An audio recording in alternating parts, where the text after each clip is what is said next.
नमस्ते बच्चों, क्या हाल चाल है, कैसे आप सब लोग। बच्चों, आज हम स्टार्ट करने वाले हैं क्लास 10th 11 जीएसई बी का इकोनॉमिक्स का first chapter, that is an introduction. अब देखो बच्चा, आप कॉमर्स ले रहे हैं तो कॉमर्स में आपके पास जो भी सब्जेक्ट्स आएंगे वो आपके लिए बिल्कुल न्यू है। मतलब कि यहाँ पे हो रहा है ज़ीरो टू हीरो वाली बात। ओके, तो अगर आप 10th तक कैसे भी थे, कुछ भी कर लिया, कोई दिक्कत नहीं है, बिकॉज 11th कॉमर्स जो है वो 10th से काफ़ी अलग है, कुछ है ही नहीं। तो आपके लिए एक नई आपका एक नया जन्म हो रहा है, आप ये समझ के चलिए। और इसके लिए हमें हर एक चीज़ जो होगी वो बहुत ज़्यादा डिटेल में और बेसिस से ही शुरू करना होगा। अब आपको अगर 12th में बहुत अच्छे मार्क्स लाने हैं तो सीधी सी बात है 11th उसका बेस रहेगा। आप खुद सोचिए, 10th तक आपने जो एग्ज़ाम दिया था वो आपका फर्स्ट सेकंड थर्ड से स्टार्ट हो गया था, ठीक है। तो आपने 9 साल स्टडी वो की जो आपको 10th में काम आ रही थी।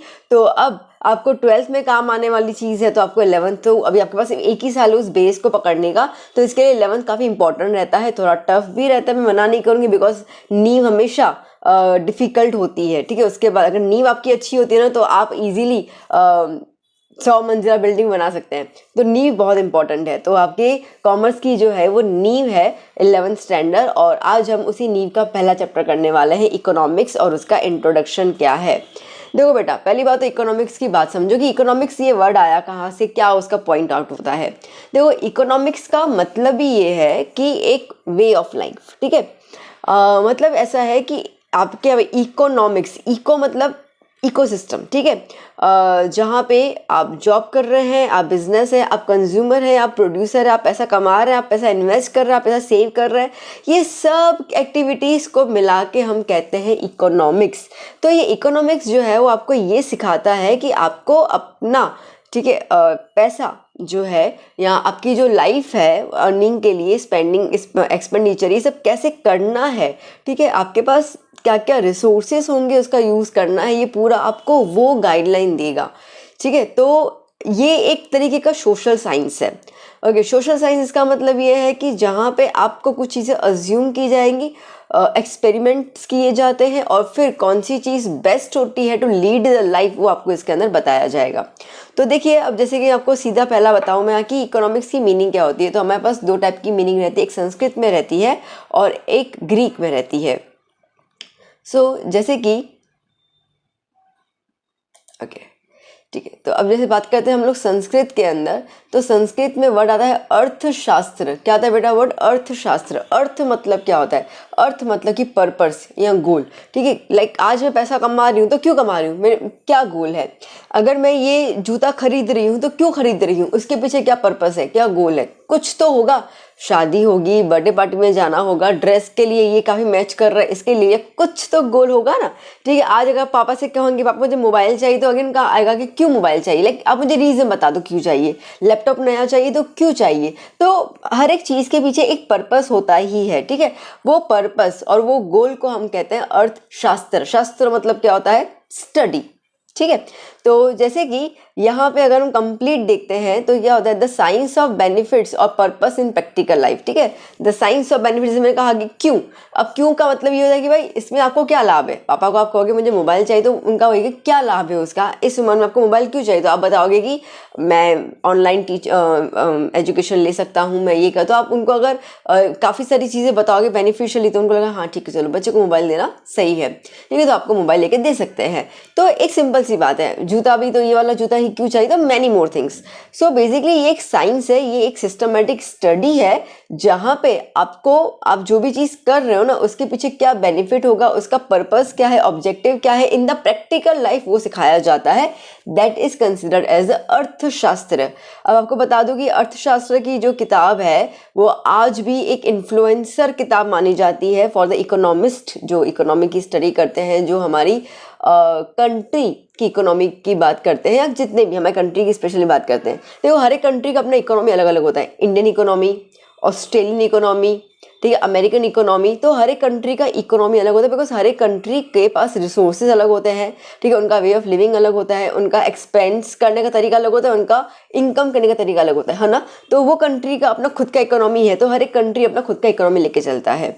अब ग्रीक का मतलब, ग्रीक में इसका क्या होता है, तो देखो ग्रीक में इकोनॉमी को जैसे ऑइकोनॉमस, ठीक है, तो क्या है ये ऑइकोनॉमस, अब यहाँ पे ओइकोस मतलब कि हाउस होल्ड और नोमोस मतलब मैनेजमेंट। तो वहाँ पे ग्रीक में इन लोगों ने सिर्फ इतना बोला है कि घर घर खर्चा चलाना या घर की चीज़ों को मैनेज करने के लिए हम इसको बोलेंगे इकोनॉमस। मतलब कि ग्रीक जो है वो बहुत बेसिक तरीके से बात कर रहा है कि भाई आज आपका घर है, मेरा घर है, पापा बजट बनाते हैं, ठीक, पापा ये बोलते हैं कि इतना तक खर्चा होगा, इस साल गाड़ी लेंगे, नेक्स्ट ईयर ये लेंगे, इस साल इतना खर्चा होगा, ये वाला खर्चा इस साल हम नहीं करेंगे ना। पापा बहुत सारी चीज़ों को मैनेज करके चलते हैं। तो एक देखो, अगर हम लोग घर को मैनेज करेंगे तो ऑटोमेटिकली हर एक बंदा अपने घर को मैनेज करेगा, तो ये घर को मिला के कंट्री आ जाएगी, है ना। तो ग्रीक जो है वो वही कह रहा है कि घर को मैनेज करो। घर को मैनेज करने का मतलब है घर में कहाँ पैसे खर्च होते हैं, कहाँ हम रोक सकते हैं, कहाँ हम कैसे इन्वेस्ट कर सकते हैं।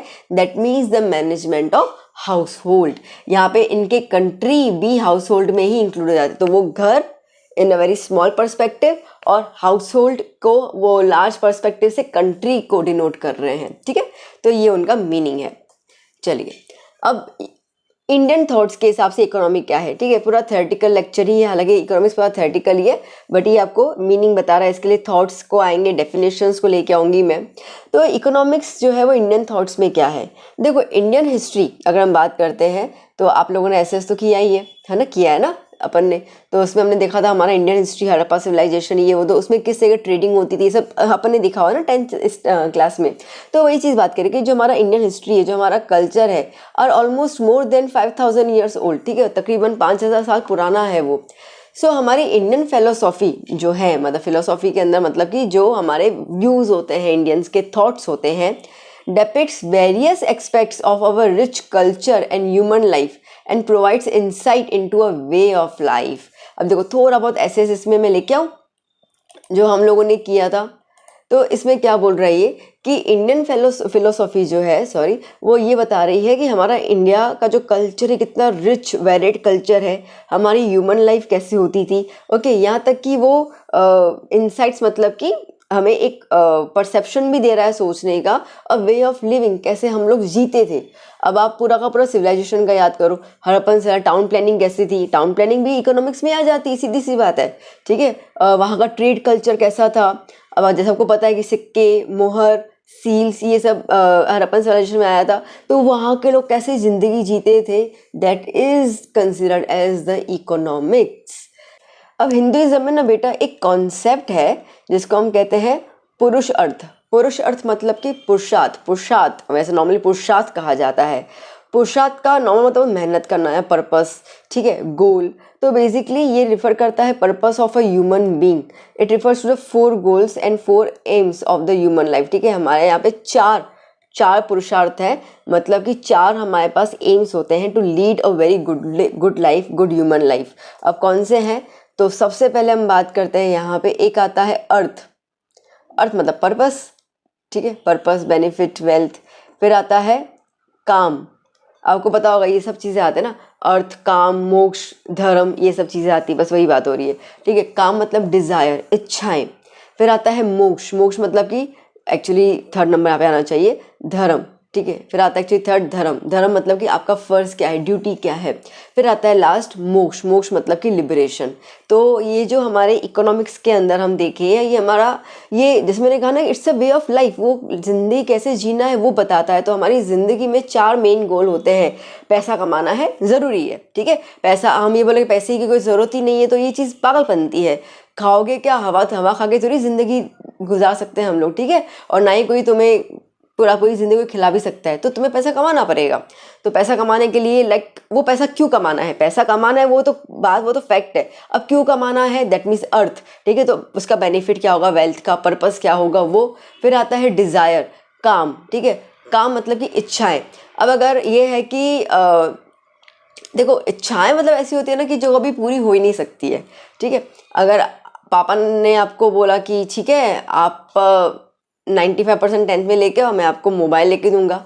अब मोबाइल नहीं तो मोबाइल मिलेगा, वो तो अब मोबाइल के अंदर वो आ जाएगा कि मैं ये वाला मोबाइल लूँगा, ये कंपनी का लूँगा, मतलब कि धीरे धीरे इच्छा है। अगर वो पूरी हो जाएगी तो उसके बाद की नई इच्छा जागृत होगी, ठीक है। नई इच्छा जागृत होगी, फिर एक मतलब वो खत्म होगी दूसरी, मतलब हम लोगों की इच्छा कभी पूरी हो ही नहीं सकती है, पॉसिबल ही नहीं है, सीधी सी बात है, ठीक है। तो अब आपका पर्पस क्या है, अब उस पर्पस से आपकी इच्छाएं, ठीक है, कितनी है, कम होगी तो खुशी वाली ज़िंदगी जियोगे, नहीं होगी तो और काम करोगे। फिर आता है धर्म, आपका धर्म क्या है, ठीक है। हमें अगर पैसा कमाना है तो जैसे एक कम्युनिटी है उसमें से कहा जाता है कि आप वैसे तो हर एक रिलीजन में ये चीज़ बोला ही जाता है, तो उनमें यही सिखाया जाता है कि आप अपने कमाई का 1% या 10% जो भी है आप अलग से फॉर द चैरिटी रखा करो। तो ये चैरिटी एक तरीका धर्म हुआ, ठीक है। ये ड्यूटी हुई कि हम किसी का भला करें, तो वो भी एक अर्थ में आता है, ठीक है। तो हम इतना पैसा कमाएं, ठीक है। तो जैसे वो है ना कबीर जी कहते हैं, ठीक है, मालिक इतना दीजिए मैं भी ना भूखा रहूं, साधु भी ना भूखा जाए।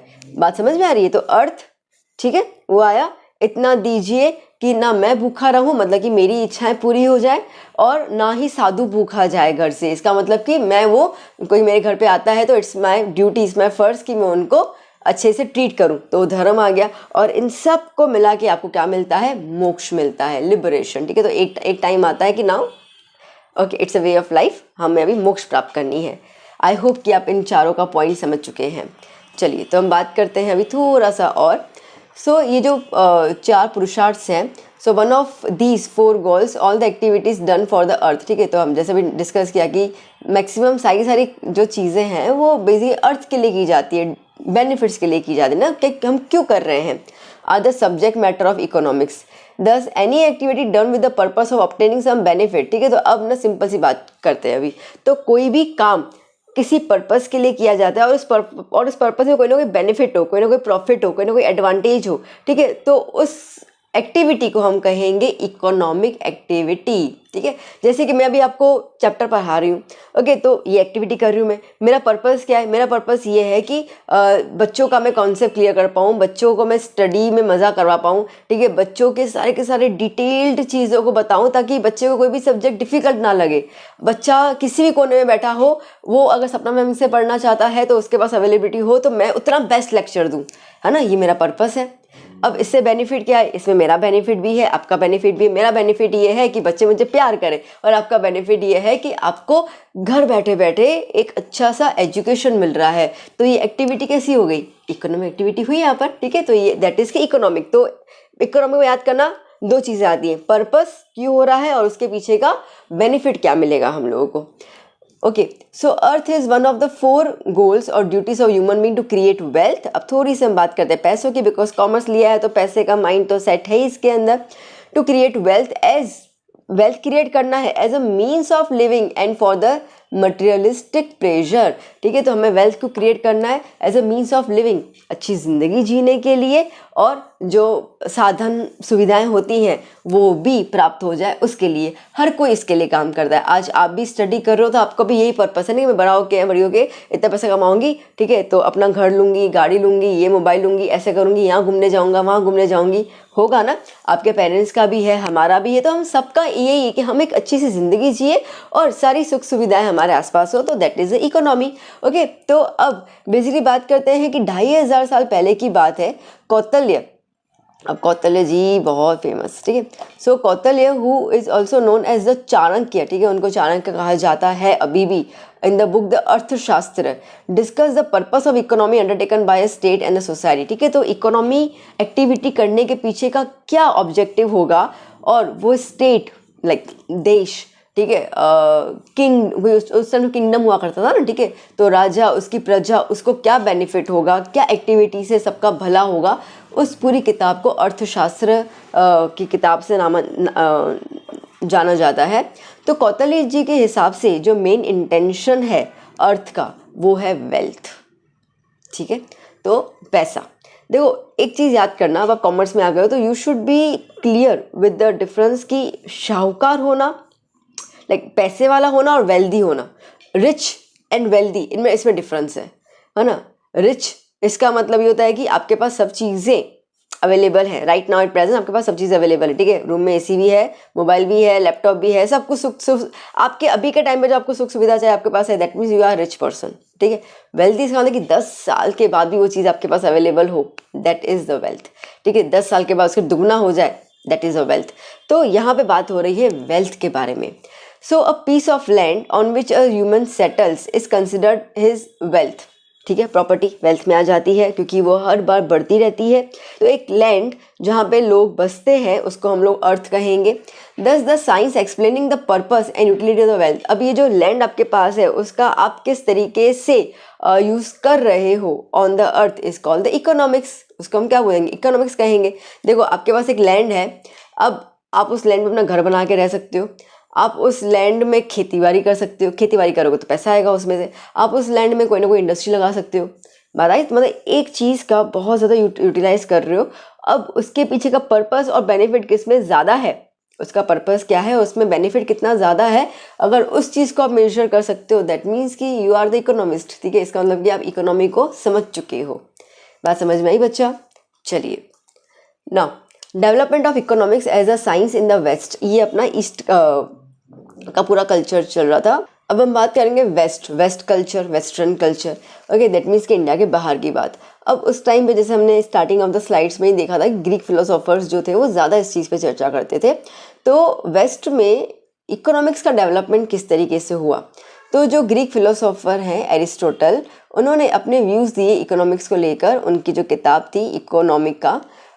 Okay, with the rise of the industrial revolution, क्या है ना कि वेस्टर्न कल्चर में इंडस्ट्रीज बहुत जल्दी स्टार्ट हो गई थी। अब आपको थोड़ा सा ऐसे से याद हो तो आपको पता होगा कि जब हमारा देश गुलाम था, ठीक है, लाइक 1757 की जो बात चल रही है, ठीक है, तो 1757 से लाइक 1857 ये जो पूरा एरा था, उसके in the mid of this era Europe में, ठीक है, इंडस्ट्रीज़ बहुत ज़्यादा डेवलप हो रही थी। तो हमारे में तो बहुत लाइक हमारे में तो काफ़ी लेट इंडस्ट्री डेवलपमेंट हुआ था, थोड़ा बहुत ब्रिटिशर्स करके गए थे। तो with the rise of the industrial revolution, अब इंडस्ट्री बढ़ रही है तो काम तो आएगा ही आएगा। तो डिवीजन ऑफ लेबर कल्चर वहाँ पे आया कि लेबर को किस तरीके से डिवाइड कर सकते हैं, जो काम है उसको कैसे हम डिवाइड कर सकते हैं। स्पेशलाइजेशन, कौन सा बंदा, ठीक है, कौन सा बंदा जो है वो किस फील्ड में लाइक तोप है, ठीक है, क्या उसका स्पेशलाइजेशन है, ये सब चीज़ें इंट्रोड्यूस्ड हुई इंडस्ट्रियल सेक्टर के अंदर। उसके पहले ऐसा कुछ भी नहीं होता था। अभी हम लोग कहते हैं ना कि आप स्किलफुल पढ़ाई करो, ठीक है, स्किलफुल जो होते हैं उनको कहीं पे भी जॉब लग जाती है, वो कभी भी भूखा नहीं बनता है, वो इंसान कहीं पे भी कमा सकता है। That is the specialisation. तो किसी भी काम में हम एक्सपर्ट बन जाते हैं, तो वो स्पेशलाइजेशन का जो क्राइटेरिया है वो एक्चुअली इंडस्ट्रियल रिवॉल्यूशन के बाद ही आया था, जब इंडस्ट्रीज़ बनी, मशीन्स आई, ठीक है, चीज़ें बन रही थी। तो कुछ ऐसे लोग थे जो मशीनों में बड़ा हाथ साफ था उनका, बहुत अच्छी तरीके से मशीन चला लेते थे और काम कंप्लीट कर लेते थे। कुछ लोग ऐसे थे जो उस मटेरियल्स को डिस्ट्रीब्यूट करने में बड़े काबिल थे, हर कंट्री के कोने में उसका माल पहुंच जाता था। कुछ लोग ऐसे थे जो परचेजिंग पावर उनका अच्छा था, ठीक है, चीज़ें बहुत अच्छी तरीके से लेके आ रहे हैं, सस्ते दाम में लेके आ रहे हैं। दैट मीन्स कि हर एक बंदे की अपनी अपनी स्किल थी और उनके स्किल्ड को लेकर उनको हायर किया गया और काम, अब इंडस्ट्री मतलब बहुत सारा काम था, ठीक है, तो उनके काम को डिवाइड किया गया। तो डिवीजन ऑफ लेबर और स्पेशलाइजेशन क्राइटेरिया इंडस्ट्री रिवॉल्यूशन के बाद आया था इन द वेस्ट कल्चर। हमारे में तो बहुत लेट हुआ था। हमारे में राजा का जो राज्य चल रहा था, तो राजा के मिनिस्टर्स थे, ये सब थे, तो वो पूरा देख लेते थे। तो इसके लिए अर्थशास्त्र जो लिखा गया था वो हमारे किंगडम के बेसिस पे लिखा गया था, ठीक है ना। बात करते हैं वेस्ट के हिसाब से, तो under this concepts of peace of work was done by a worker, ठीक है, एक बंदा काम कर सकता है, ग्रुप ऑफ वर्कर्स काम कर सकते हैं, who specialise only in that particular job, ठीक है, क्लियर हुआ। तो उस पर्टिकुलर जॉब में वो माहिर है, ठीक है, सबके बाप हैं, तो उनको काम दे दिया, भाई तुम ये काम पे लग जाओ। Owing to such concepts and logics, the knowledge of philosophy started getting classified into various specialized science, ठीक है। अब ये सब जब कॉन्सेप्ट्स क्लियर होते, लॉजिक, अब स्टार्टिंग में क्या होता है ना बेटा, हर कोई अपने व्यूज़, अपने थॉट्स को बोलता है, ठीक है, वो थॉट्स व्यूज़ कितने सही होंगे वो तो प्रैक्टिकल एप्लीकेशन के बाद पता चलता है। तो जो उनके पास नॉलेज था, थियोरेटिकल नॉलेज, वो थियोरेटिकल नॉलेज को अब उन्होंने क्लासीफाई किया into the different sciences. Different sciences का मतलब कि जैसे आज के टाइम में आप बोलो मार्केटिंग, HR, वर्ड सुने होंगे आपने, कहीं ना कहीं तो शब्दों को सुना ही होगा, ठीक है, मार्केटिंग कर लो, एडवर्टाइजमेंट कर लो, HR कर दो, ओके, HR वाला बंदा हायर कर दो। HR वाला बंदा देखता है कि who is the most suitable person for this country in the minimum wages, ठीक है, वो तो बहुत इंपॉर्टेंट है। कम सैलरी में अच्छा बंदा कौन सा मिल रहा है, सब कुछ छोड़ दो, आपके स्कूल की बात कर लेते हैं। आपका स्कूल एक ऑर्गेनाइजेशन है, उसके अंदर प्रिंसिपल एक है, ठीक है, वो उसके पास बहुत ज़्यादा एक्सपीरियंस होगा, क्वालिफिकेशन होगी, स्किल्ड होंगे इतने सारे बच्चे, टीचर और पूरा स्टाफ संभालने की, तो वो स्पेशल कैरेक्टर की वजह से वो बंदा प्रिंसिपल बन चुका है ना। इतने सारे लोग हैं, उनमें से कोई प्रिंसिपल नहीं बना, एक वही बंदा प्रिंसिपल बन गया।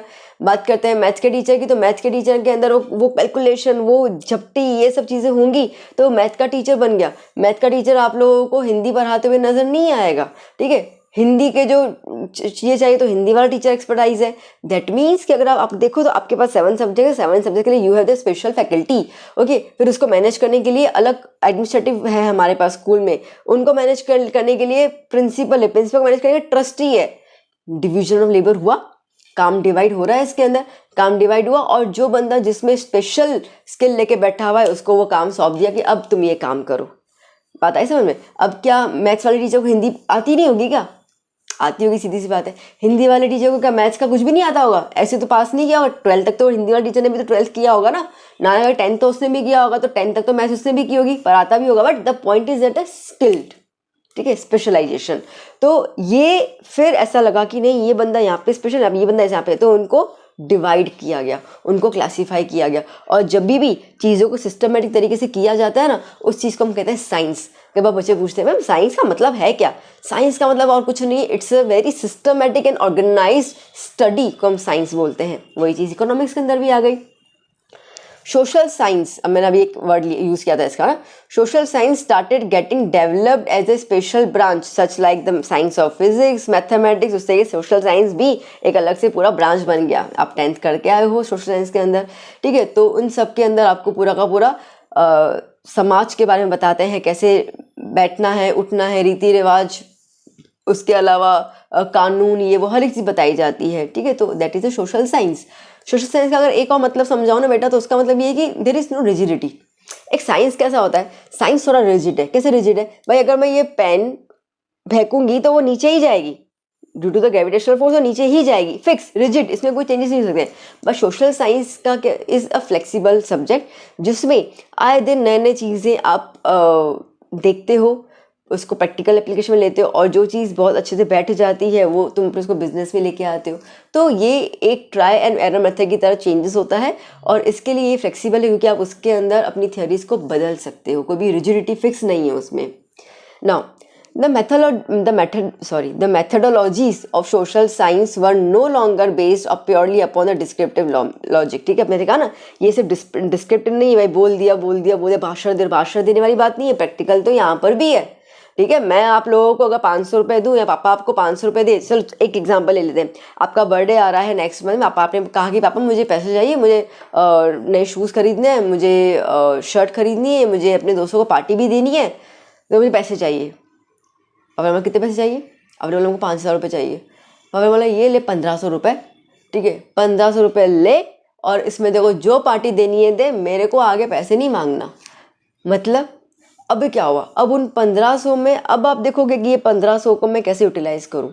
मैं अगर शर्ट लूँ तो जहाँ पे आपने सोचा होगा 1,000 की शर्ट लेने का, आप वहाँ पे 500 की शर्ट लोगे, ठीक है। उस हिसाब से जहाँ पे आपने सोचा होगा कि मैं डोमिनोज पिज़्ज़ा लेके जाऊंगा ना, लापिनोस लेके जाऊंगा या व्हाट्सएवर, ठीक है। तो आप देखो, अभी आप देखोगे कि यार कहाँ पे अनलिमिटेड मिलता है, मैं वहाँ लेके जाऊँ, ठीक है। जहाँ पे आपने सोचा होगा कि मैं ये वाले ब्रांड के शूज़ खरीदूंगा तो थोड़ा कम ब्रांड, क्योंकि आपको 1,500 या आपको 1,500 में पूरा गुजारा करना है। तो ये क्या हुआ?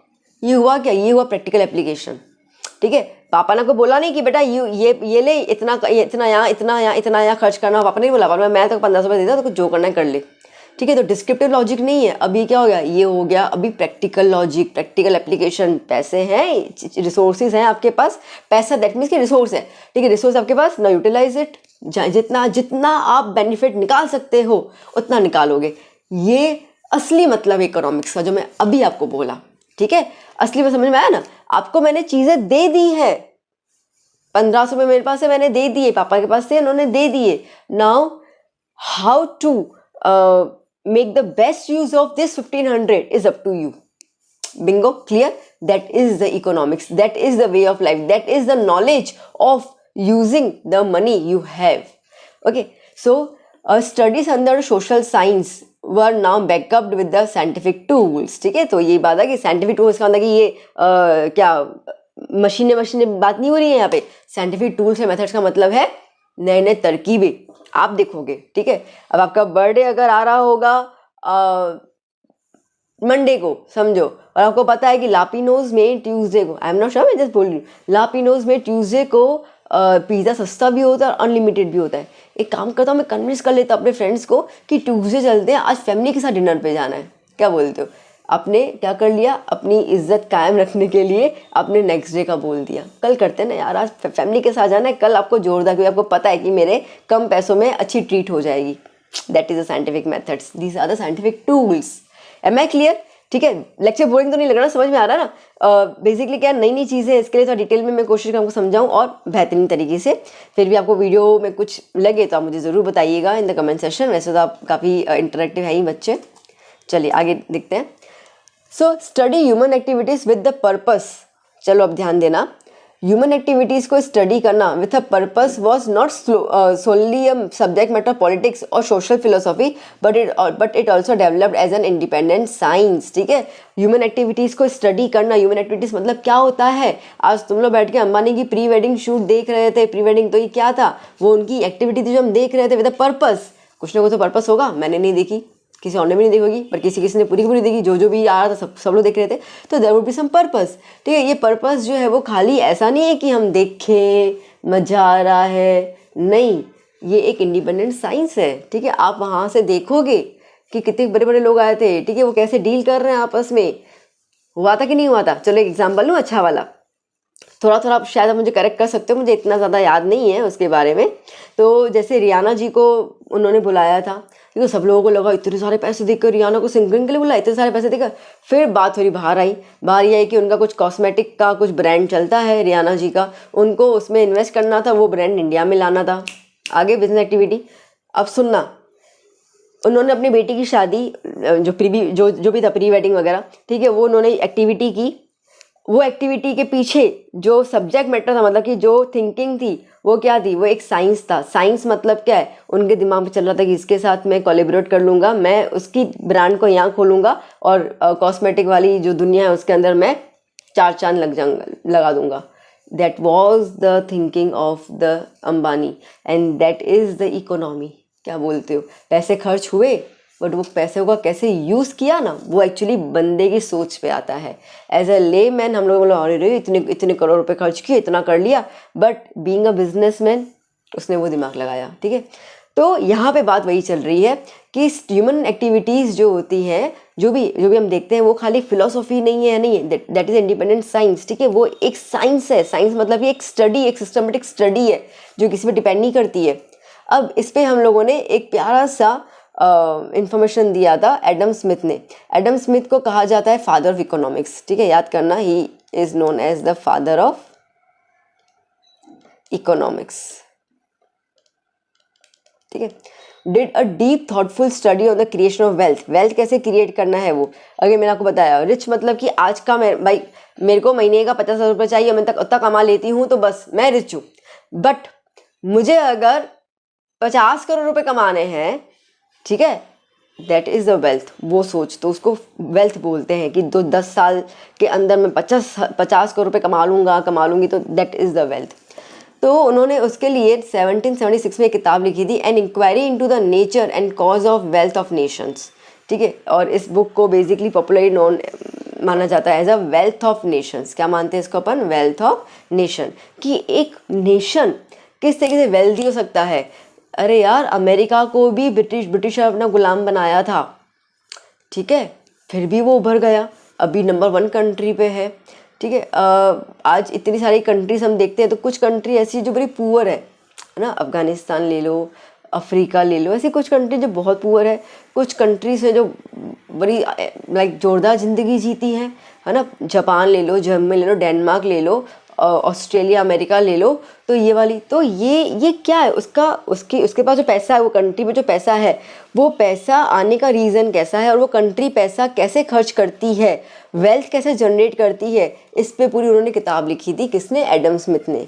उस किताब के अंदर Adam Smith developed economics as a specialised area of knowledge in the west culture. और उसी के ही बात, ठीक है, वेस्ट कल्चर के अंदर इकोनॉमिक्स जो है एक स्पेशल एरा बन गया। लाइक जो बंदा इकोनॉमिक्स की स्टडी करता था, वो जो नॉलेज लेके बैठता था, उसको मतलब बहुत अच्छी जॉब या उसका जो भी इंस्टीट्यूट था वो बहुत अच्छा चलता था, बिकॉज कि उस टाइम पे ये स्पेशलाइजेशन कैरेक्टर आ गया था to how to create the wealth. Okay, उस हिसाब से पूरी की पूरी स्टडी करना and how to make your country your nation strong in terms of the wealth by adopting the theories. जैसे हमारे यहाँ पे वो अर्थशास्त्र था ना, वैसे वेस्ट कल्चर में एडम स्मिथ की किताब बहुत पॉपुलर हुई थी। ठीक है, तो बाय अडॉप्टिंग द थियरीज को अडॉप्ट करना, प्रिंसिपल इकोनॉमिक्स को अडॉप्ट करना, the industry started the newly introduce machines. ठीक है, अब इंडस्ट्रीज जो है वो नई नई मशीनें यूज़ कर रही है, बड़ा खासा इन्वेस्टमेंट कर रही है फॉर द मास प्रोडक्शन। एक दो चीज़ें नहीं बनाना, ठीक है, लाखों में प्रोडक्शन करना है, जिसकी वजह से industrial revolution created a new socio economic way of life and new methods of the wealth creation. ठीक है, एक नया तरीका उनके पास मिल गया कि हम कैसे वेल्थ जनरेट कर सकते हैं, क्योंकि मैंने बताया था इंडस्ट्रीज रिवॉल्ट हो रही थी, इंडस्ट्रीज जो थी वो डेवलप हो रही थी, बट क्या इंडस्ट्रीज के लिए बहुत ज़्यादा पैसा चाहिए था। तो जिनके पास पैसा था वो लगा भी रहे थे, और रिस्क फैक्टर भी था, कोई नई नई चीज़ें जब आती है तो लोग ज़्यादा उसमें इन्वेस्ट करना पसंद नहीं करते ना, डूब गया पैसा तो। बट जब ये किताब उन्होंने लिखी थी और जब एडम स्मिथ जी ने नॉलेज दिया सबको कि इकोनॉमिक्स का मतलब है कि आप किस तरीके से वेल्दी बन सकते हो, तो लिटरली तब तो जो एक फ्लड आया इंडस्ट्रीज का वहाँ पे, हर कोई मतलब कि लोन ले लेकर भी वो बंदे जो थे वो छोटी मोटी इंडस्ट्री लगा ही लेते थे और एक मास प्रोडक्शन करते थे। उनको आइडिया आ गया कि भैया ज़्यादा प्रोड्यूस करोगे ज़्यादा बिकेगा, ज़्यादा पैसा आएगा तो तुम जल्दी से वेल्दी बन सकते हो, अगर तुम वेल्दी बन गए तो तुम्हारा नेशन वेल्दी बन जाएगा। ये पॉइंट थी, बात आई समझ में? ठीक है, ऐसा होता है। अब इकोनॉमिक्स की कुछ डेफिनेशंस जो हैं वो हमें कुछ 3-4 लोगों ने दी हैं, तो आइए देख लेते हैं क्या है ना। Definition of economy by the Adam Smith. ठीक है, तो एडम स्मिथ जी ने हमें क्या डेफिनेशन दी?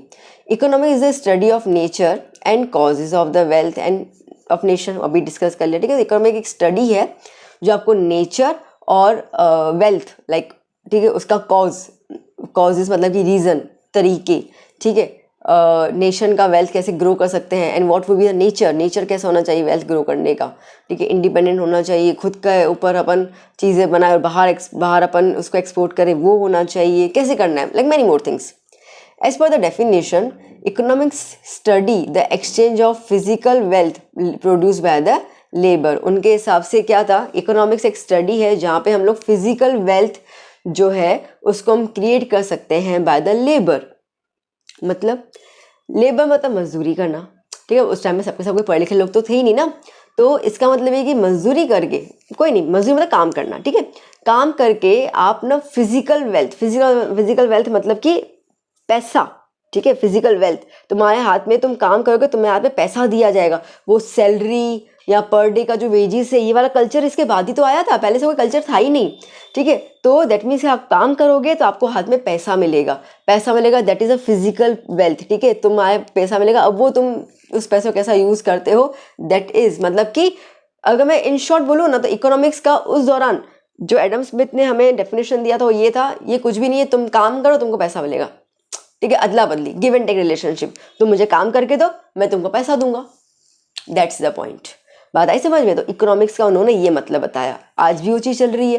ठीक है, आज टीचर स्कूल में आ रही है काम करने तो उनको उनकी तनख्वाह मिल रही है, मजदूर जा रहा है बिल्डिंग के पे कंस्ट्रक्शन करने तो उसको पर डे का उसको उतना वेजेस मिल रहा है। तो आज कोई भी चीज़ फ्री में नहीं है। ठीक है, आप कोई भी चीज़ किसको दे रहे हो, फिर वो ज्ञान दे रहे हो या चीज़ें दे रहे हो, आपको उसके बदले पैसा मिल रहा है, वही तो इकोनॉमिक्स की बात है और थोड़ी कुछ है।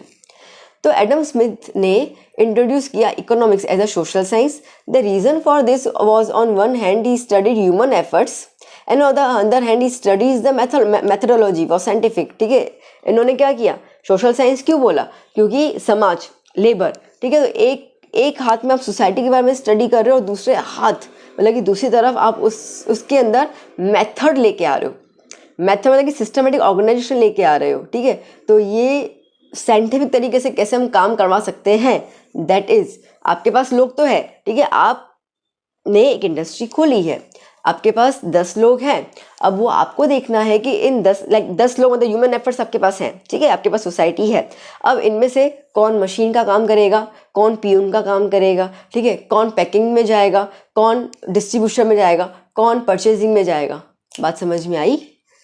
That is the scientific method. इन दोनों को मिलाओ तो आपके पास आ जाता है economics.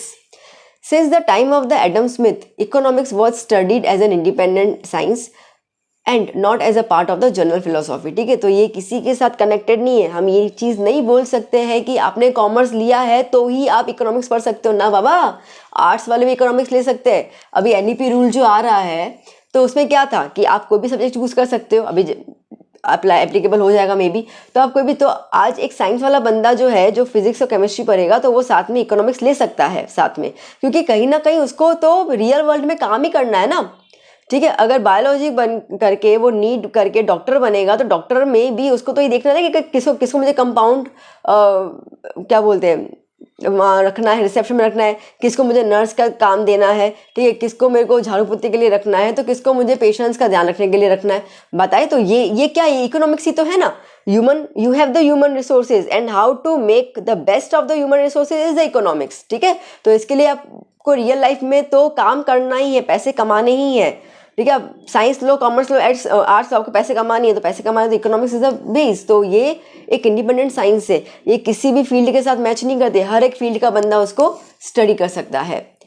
And he talked about the human welfare in this book, और उनके किताब में उन्होंने ह्यूमन वेलफेयर की बहुत अच्छी बातें कही थी कि ऐसा क्या काम करो जिससे समाज का उद्धार हो, है ना। आज हम रतन टाटा जी को द बेस्ट इंडस्ट्रियलिस्ट मानते हैं हमारे इंडिया के अंदर। क्यों मानते हैं? क्योंकि उन्होंने ऐसे ऐसे काम किए हैं जो सोसाइटी के लिए बहुत ज़्यादा बेनिफिशियल है। ठीक है, जैसे उन्होंने एक टाइम पे नैनो कार बनाई, उनका वही सपना था कि मेरे मेरे मेरे देश का हर एक बंदा जो है उसके पास, भले मिडिल क्लास हो, लोअर मिडिल, उसके पास उसके घर के बाहर एक कार खड़ी होनी चाहिए, उनका वो सपना था। ठीक है, तो जैसे कि अंबानी जी जो है, धीरू भाई अंबानी जी, उनका सपना था कि मेरे देश के हर एक इंसान के पास मोबाइल फ़ोन होना चाहिए, तो उन्होंने इतना सस्ते में बेचा था कि सबके हाथ में के पास उस टाइम पे जब आज से हम लोग 15 साल पहले की बात करें तो उस टाइम पे मोबाइल आना शुरू हो गया, सबके हाथ में मोबाइल था। ठीक है, टाटा जी के हिसाब से सबके घर के बाहर नैनो कार खरीदी, तो दैट मीन्स कि हम वो काम कर रहे हैं, यहाँ पे समाज का भला हो रहा है।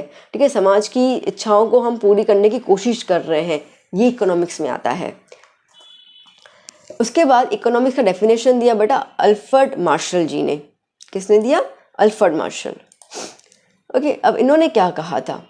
In his book Principles of Economics published in 1890, Alfred Marshall gives the following definition. क्या बोला उन्होंने? Economics is a study of mankind in the ordinary business of life. ठीक है, इसका मतलब ये है कि जो एवरीडे लोग, everyday life people usually aim for material wellbeing. ठीक है, तो आजकल या उस टाइम पे भी हर कोई बंदा जो है वो काम करता था ताकि उसको मटेरियल वेलबींग हो। मतलब अगर उस टाइम पे साइकिल का ट्रेंड था, भाई मेरे पास साइकिल होनी चाहिए। ठीक है, खाने पीने की हर सुविधा मेरे घर पे होनी चाहिए। आज का ट्रेंड अगर देखें तो आज का ट्रेंड जो है वो सब कुछ, घर में 2 गाड़ी होनी चाहिए, एसी होनी चाहिए हर एक रूम के अंदर, बड़ी टीवी होनी चाहिए। तो ये आज का मटेरियलिस्टिक वेलबींग है। आज से 10 साल का अलग था, उससे 50 साल पहले का अलग था, बट जो भी है इकोनॉमिक्स तो वही है ना। ठीक है, तो जो हम रोज़ाना अपनी लाइफ में जो भी चीज़ों को यूज़ करने का एम रखते हैं, गोल रखते हैं, दैट इज़ द इकोनॉमिक्स। ठीक है, उनका बोलने का मतलब ये था। तो यहाँ पर बेसिकली इकोनॉमिक्स को देखो, अल्फ्रेड जी ने, सॉरी एडम जी ने हम लोगों को इकोनॉमिक्स के साथ क्या बताया कि वो एक इंडिपेंडेंट साइंस है, कोई भी उसको रीड कर सकता है। और उन्होंने बताया था specially for the industrial purpose, for the division of labour. यहाँ पे मार्शल जी हमें बता रहे हैं, वो बता रहे हैं कि तुम जो रोज़ाना काम करते हो ना, ठीक है, routine activities of human beings, और उस रोज़ाना के काम में से किस तरीके से आप ना मटेरियलिस्टिक थिंग को अचीव कर सकते हो, दैट इज़ इकोनॉमिक्स। जैसे मेरा काम है पढ़ाना, है ना, तो ये तो मेरा रोज़ का काम है, मैं रोज़ ये काम करती हूँ। अब ये जो रोज़ का काम मैं कर रही हूँ उसमें से मैं कैसे इकोनॉमिकली डेवलप कर सकती हूँ, इसमें से कैसे मैं अर्निंग कर सकती हूँ, कैसे वो अर्न किए हुए पैसों से मैं अपनी मटेरियलिस्टिक जो भी डिज़ायर्स को फुलफिल कर सकती हूँ, ये वाली डेफिनेशन दी थी मार्शल जी ने। डिफरेंस समझ में आ रहा है किसने क्या डेफिनेशन दिया था? क्लियर हुआ ना? ठीक है, तो ये डेफिनेशन का कोई ज़्यादा एक्सपेक्ट नहीं था, क्योंकि ये सिर्फ और सिर्फ एक्चुअली देखा जाए तो अगर हम एडम स्मिथ की बात करें तो वो पूरी सोसाइटी की वेलफेयर की बात कर रहे थे, मतलब कि वो समाज को लेके चल रहे थे, जबकि मार्शल जी जो है वो इंडिविजुअल लेके चल रहे हैं। ठीक है, इंडिविजुअल कंजम्पशन की बात हो रही है, यहाँ पे वेलबींग की बात नहीं हो रही है। ये सिर्फ और सिर्फ ह्यूमन एक्टिविटीज़ की बात कर रहे हैं जो अपनी इच्छाएं पूरी करेंगी। तो ये बहुत लिमिटेड एस्पेक्ट की बात हो रही है, इसके लिए उसका कोई ज़्यादा ब्रॉड एस्पेक्ट है नहीं। फिर बात करते हैं लियोनेल रॉबिन्स। अब उन्होंने क्या डेफिनेशन दिया था?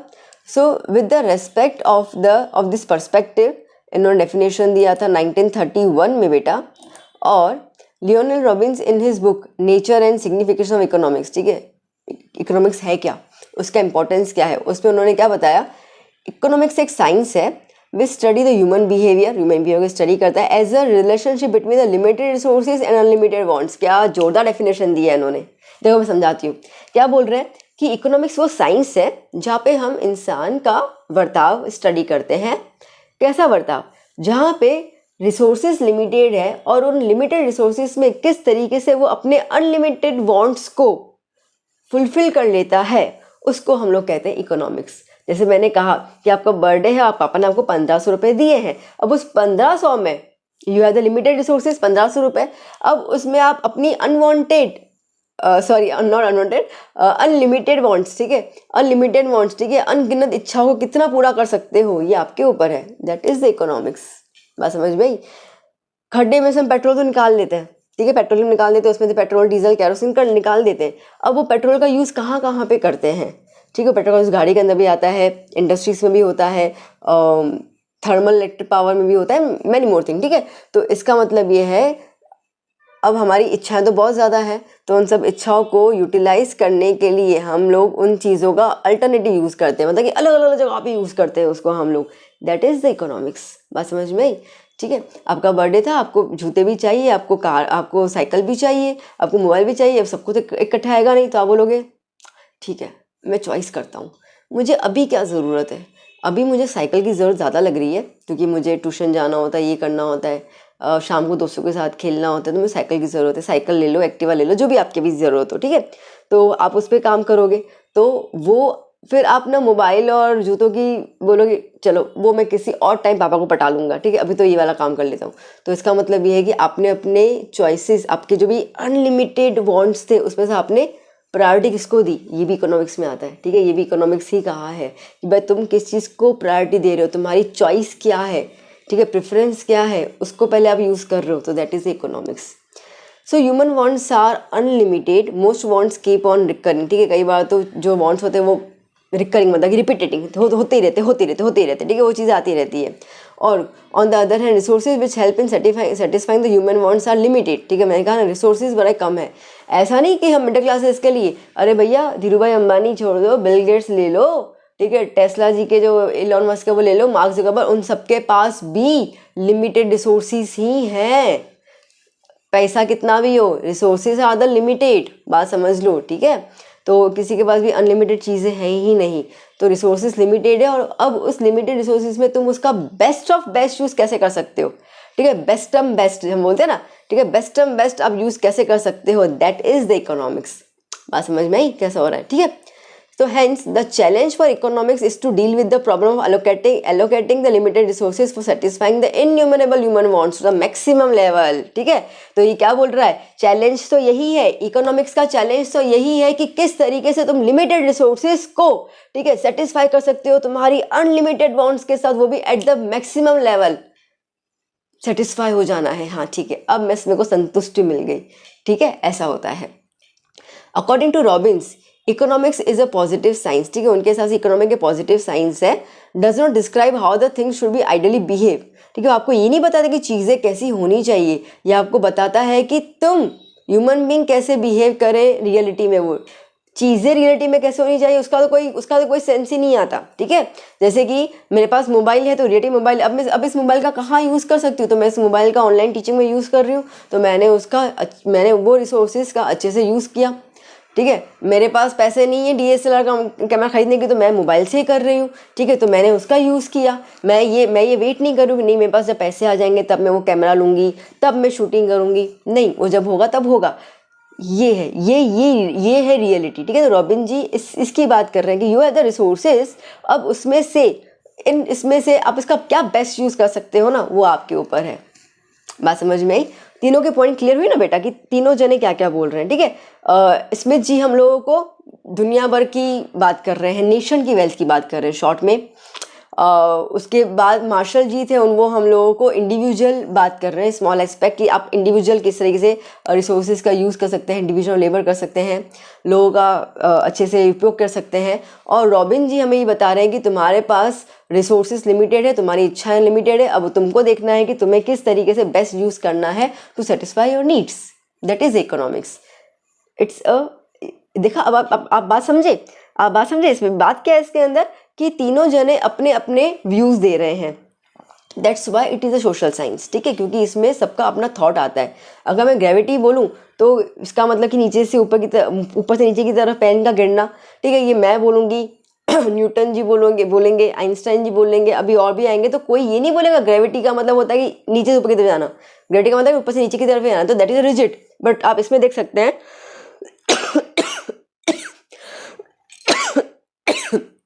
आप इसमें देख सकते हैं कि किस तरीके से सब लोग इकोनॉमिक्स को अपने अपने पर्सपेक्टिव से लेकर उसका मीनिंग समझा रहे हैं, ठीक है ना। अब आते हैं पॉल सैमुअल्स, ठीक है। अब पॉल सैमुअल्सन क्या कह रहे हैं, ये कह रहे हैं कि उनकी भी किताब थी फाउंडेशन ऑफ इकोनॉमिक्स एनालिसिस, वो 1947 में पब्लिश हुई थी। और सैमुअल्सन ये डिफाइन कर रहे हैं, economy is the study of, सुनना, how people in society end up choosing with or without the use of money to employ scarce productive resources that could have alternate use of the produce various commodities over the time and distribution for the consumption now or in the future among the various persons in the society। आंसू छे ma'am, देखो simple से बताऊँ, Paul Samuelson का और Robins जी का almost same ही है। ये भी अल्टरनेट यूज़ की बात कर रहे हैं इकोनॉमिक्स के अंदर। तो ये वो कह रहे हैं कि ये इकोनॉमिक्स एक स्टडी है जहाँ पे हम देखेंगे कि समाज और लोग, जो समाज में रहने वाले जो लोग हैं, वो किस तरीके से, ठीक है, किस तरीके से पैसे हैं या पैसे नहीं हैं, ठीक है, जो आपके पास रिसोर्सेस हैं उसका अल्टरनेटिव यूज़ किस तरीके से कर सकते हैं, ताकि हर एक ओवर द टाइम हर एक उस कमोडिटी में इसका यूज़ हो जाए जो अभी भी यूज़ में काम में आ रही है और फ्यूचर में भी काम में आ सकती है। देखो सिंपल सी बात है, बहुत सीधा एग्जांपल दूँ मैं आपको, सनलाइट, ठीक है। अब से पहले सनलाइट का सिर्फ यूज़ होता था फॉर द फोटोसिंथेसिस, जो प्लांट्स करते थे, हम थोड़े बहुत हड्डियों को मजबूत करने के लिए सन की धूप में बैठ जाते थे और हम उसकी ले लेते थे सनरेज, इतना ही था। फिर पता चला अरे ये तो बड़ी बड़ी काम की चीज़ है, ठीक है, इसका तो हम यूज़ कर सकते हैं। इसका यूज़ करने के तो हमने सोलर कुकर बनाया, सोलर हीटर बनाया। फिर पता चला कि यार ये तो बहुत ज़्यादा काम की चीज़ है, तो अभी हम लोग इसके सोलर पैनल्स बना रहे हैं, ठीक है। ऑलमोस्ट अभी मोदी जी तो हर जगह पे ये प्रचार कर रहे हैं कि भाई तुम अपने घरों के ऊपर सोलर पैनल्स लगाओ, हम तुम्हें सब्सिडी देंगे। अब उस सोलर पैनल से एसी भी चल रही है, लाइट पंखे, मतलब हर एक चीज़ चल रही है, और वो भी पूरा सोलर सिस्टम जो पूरा ये आ गया, ठीक है। तो वो सोलर पैनल्स के थ्रू पूरा का पूरा आधुनिक चीज़ आ गया, मतलब मशीनें भी चल रही है उससे। पहले तो खाली बेटा ऐसा था कि भैया एक कुकर ले लिया, मतलब एक बॉक्स ले लिया, उसमें दाल डाल दी भिगोकर, ऊपर खाली कांच का रख दिया प्लेट, सनलाइट आ रही है, वो अंदर जा रही है और दाल बॉईल हो रही है। It takes like 1 to 2 hours minimum, ठीक है, इतना हो जाता है, इतना ही आता था। बट उस सोलर एनर्जी से, वो सोलर एनर्जी को कैसे स्टोर करना है, वो स्टोर करके किस तरीके से रात को स्ट्रीट लाइट जलानी है, सुबह को तो जल ही रही है, मतलब सुबह को तो कहीं नीड ही नहीं है, ठीक है, बट रात को कैसे वो स्ट्रीट लाइट्स जलानी है by using the solar energy which can be stored for the further purpose. तो ये सब क्या है, ये अल्टरनेट यूज़ हुआ सोलर एनर्जी का, हम लोगों ने अलग तरीके से यूज़ किया। यही तो पॉल सैमुअल कह रहे हैं, ठीक है, तो यही कह रहे हैं, इट एनालाइजेस, क्या एनालाइज कर रहे हैं, cost and benefit of providing pattern of the resources allocation, ठीक है। आपको रिसोर्सेज दिए गए हैं, उसका कॉस्ट देखो भाई कितने में आपको पड़ रहा है और तुम उसको किस तरीके से इम्प्रूव करके उसका बेस्ट यूज़ कर सकते हो। So Samuelson talks about the choice, तुम्हारी चॉइस क्या है, ठीक है, चॉइस करो। पहले तो तुम देखो एनर्जी, चलो मैं आपको सिंपल बता दूं, आपको इलेक्ट्रिसिटी प्रोड्यूस करने के लिए विंड भी दी गई है, पानी भी दिया हुआ है, कोल भी दिया हुआ है, सोलार भी दिया हुआ है। Now choice is yours, choice करो आप कि आपको इलेक्ट्रिसिटी किस में से चाहिए, ठीक है। एलोकेशन ऑफ स्केर्स रिसोर्सेज, जो भी स्केर्स मतलब कि जो बहुत कम क्वांटिटी में अवेलेबल है, ठीक है, रेयर हैं, तो उनका एलोकेशन मतलब कि उनको किस तरीके से अलाउट करना है ताकि उसका बेस्ट यूज़ हो, वेस्ट भी ना हो। And evolution of cost, cost का इवोल्यूशन करो और उसका बेनिफिट देखो, ठीक है। आप बोलोगे मैम हम तो कोयले से करेंगे, सही बात है, गो हैड नो डाउट, बट कोयले का अभी प्रोडक्शन तो है नहीं, वो तो कुछ सालों के अंदर ख़त्म हो जाएगा, फिर क्या करोगे? नहीं मैम, पानी से इलेक्ट्रिसिटी जनरेट कर लें, बात भी सही है। पर क्या आपके आसपास इतना इलाका है पानी का? नदी है ना मैम, कितना दूर है? थोड़ी सी दूर है मैम, ठीक है। अब इतना दूर होगी, वहाँ से इलेक्ट्रिसिटी जनरेट करो, फिर यहाँ अपने घर तक पहुँचाओ, कॉस्ट खर्चा नहीं होगा? हाँ मैम वो तो होगा, फिर वो तो महंगी पड़ गई। बात तो सही है। विंड, हवा चल रही है, शहर में रह रहे हो तुम, ठीक है, पहाड़ में तो नहीं रह रहे हो कि तुमको विंड एनर्जी मिलेगी, तो पॉसिबल ही नहीं है। हाँ, बाकी के बचा सोलर एनर्जी, वो तो हर जगह मौजूद है। पर मैम सोलर एनर्जी का इंस्टॉलेशन खर्चा बहुत ज़्यादा है, ठीक है, सही बात है, सोलर एनर्जी का खर्चा ज़्यादा है। पर बेनिफिट क्या है? बेनिफिट ये है कि उसके बाद, ठीक है, उसके बाद आपको इसका कोई खर्चा आएगा ही नहीं, बहुत कम इलेक्ट्रिसिटी का बिल आएगा। मैक्सिमम यूज़ आप सोलर, जो एनर्जी फ्री में आ रही है आपको वो एनर्जी का पैसा सिर्फ उस इंस्टॉलेशन में खर्च करना पड़ रहा है, और थोड़ा मशीन जो भी गवर्नमेंट प्रोवाइड कर रही है उसके हिसाब से आपको उसका थोड़ा पेमेंट करना है, बात खत्म हो गई। दैट मीन्स देखो सेकंड लाइन पे ध्यान दो, आई मीन जो पेइंग वाले में लिखा हुआ है, Samuel talks about the choice, तुमने चॉइस कर लिया। एलोकेशन स्कैर्स रिसोर्सेज, जो आपके रिसोर्सेज उसको एलोकेट मतलब कि कैसे डिस्ट्रीब्यूट करना है, कैसे उसको यूज़ में लेके आना है, वो देख लिया। खर्चा देख लिया, खर्चा शायद स्टार्टिंग में है बट उसका बेनिफिट आगे ज़्यादा है। आई बात समझ में? तो इस तरीके का, तो ये भी एक तरीके का क्या है बेटा, ये एक तरीके का पॉजिटिव नेचर है। तो बेसिकली अगर हम लोग सारी के सारी डेफिनेशंस को बेटा अगर हम सम अप करें तो हम लोग ये बोल सकते हैं, तो कॉमन पॉइंट अगर हम चारों की तरफ बोले तो एक तो ये पॉजिटिव नेचर है ना, नेचर कैसा है? पॉजिटिव इकोनॉमी, कहीं पे अपन नेगेटिव बात बोली नहीं इसके अंदर। दूसरा साइंटिफिक मेथड्स हैं, मतलब कि हर एक चीज़ ऑर्गेनाइज्ड है, ऐसे मन करा आज मन किया ये कर लिया कल, ऐसा नहीं, it's a very organised study, ठीक है। आप इसके अंदर मेथड्स लगा सकते हो, मतलब कि टेक्निक्स लगा सकते हो इसके अंदर और बेहतर करने के लिए, and that's why it is a social science. Next जो है that is the economics and non economics activities. Okay, तो ये एक्टिविटीज़ क्या होती हैं, आइए समझते हैं हम लोग इसको। देखिए बेटा, अगर हम बात करते हैं economic and non economic activities की, तो इकोनॉमिक का मतलब होता है कि जहाँ पर हम लोग कोई भी टास्क करते हैं, कोई भी काम करते हैं, उससे हम लोगों को जो इनकम जनरेट होती है उसको हम कहेंगे इकोनॉमिक एक्टिविटी, ठीक है। तो इकोनॉमिक्स के अंदर वैसे बेसिकली क्या होता है ना, इसका बोलने का मतलब क्या है यहाँ पे, कि हम पूरे दिन में बहुत सारे टास्क करते हैं, ब्रश कर लिया, नाश्ता खा लिया, बच्चे को पढ़ा लिया, ठीक है, ये कर लिया, बहुत सारे टास्क होते हैं हम लोगों के, है ना। अब इतने सारे एक्टिविटी आप जब सुबह से लेकर रात तक करते हो, तो उनमें से कुछ एक्टिविटी ऐसी हैं जिनके लिए आपको काम करने का पैसा मिलता है, और कुछ एक्टिविटी ऐसी होती है जिनमें काम करने का पैसा नहीं मिलता है, ठीक है। तो जहाँ पे जो भी आपने एक्टिविटी की जिसका काम करने का पैसा मिल रहा है उसको हम लोग कहेंगे इकोनॉमिक एक्टिविटी, और जहाँ पे पैसा नहीं मिल रहा है उसको हम कहेंगे नॉन इकोनॉमिक एक्टिविटी। सिंपल सी बात हो गई, क्लियर, ठीक है, इतना सही है। तो जैसे आप पापा को देखिए, तो पापा सुबह से लेकर रात तक बहुत सारे काम करते हैं, बट वो ऑफिस पे जाके या अपने प्रोफेशन में जाकर, दुकान पे जाकर जो भी काम करते हैं, ओके, कस्टमर्स को चीज़ें बेचना, वॉट एवर, तो जो भी काम करते हैं जिनसे वो पैसे कमा सकते हैं उनको हम क्या बोलेंगे, इकोनॉमिक एक्टिविटी, ठीक है। रात को आपके लिए अगर चॉकलेट लेके आते हैं तो that is not the economic activity. आई बात समझ में? चलिए, तो इसको थोड़ा डिटेल में देख लेते हैं हम लोग। सो क्या कह रहा है, an activity perform with the purpose of the obtaining economic benefit in the form of income, ठीक है। तो इनकम के फॉर्म में जो भी एक्टिविटी की जाती है, लाइक इनकम को जनरेट करने के लिए जो भी एक्टिविटी की जाती है उसको हम कहेंगे इकोनॉमिक एक्टिविटी। बहुत सिंपल सी बात है, जहाँ पर, ठीक है, जहाँ पे गुड्स का एक्सचेंज होता है, ठीक है, चीज़ें लेन देन, चीज़ें दी तो पैसे आए, ओके, चीज़ें खरीदी तो पैसा देना पड़ जाएगा। सर्विसेज, ओके, डॉक्टर के पास गए तो इलाज करवा तो पैसा देना पड़ जाएगा, वो सर्विसेज हो गए। या तो फिर फैक्टर्स ऑफ प्रोडक्शन भी इसके अंदर काउंट हो जाता है। फैक्टर्स ऑफ प्रोडक्शन क्या रहता है, जिसके अंदर लाइक सिर्फ पैसे, जैसे हम लोग अगर एक फैक्ट्री है, मैन्युफैक्चरिंग फैक्ट्री है, तो उसमें रॉ मटेरियल का खरीदना, ठीक है, वो आ गया, चीज़ों का ट्रांसपोर्ट करने के लिए जो खर्चा करना वो आ गया, ठीक है। तो वो वाली चीज़ है। तो ऐसा नहीं सिर्फ कस्टमर्स के साथ ही डीलिंग होता है, ठीक है, कस्टमर्स तक सामान पहुंचाने के लिए भी जो पैसा खर्च करना पड़ता है उसको भी हम लोग कहेंगे इकोनॉमिक एक्टिविटी। तो वेल, इकोनॉमिक एक्टिविटी का मेन ऑब्जेक्टिव, जो हम एम की बात बोले तो क्या है, तो ये सीधी सी बात है, आप किसी के जो नीड्स है, जो वांट्स है, आप उसको सेटिस्फाई करते हो और उस सेटिस्फैक्शन के बदले सामने वाला इंसान आपको पैसा देता है, ठीक है। तो that is considered as economic activity. Simple सी बात है, ओके। नाउ एक बार देख लेते हैं हम लोग कि इकोनॉमिक एक्टिविटीज़ क्या होती हैं और उसमें हमें क्या मिलता है।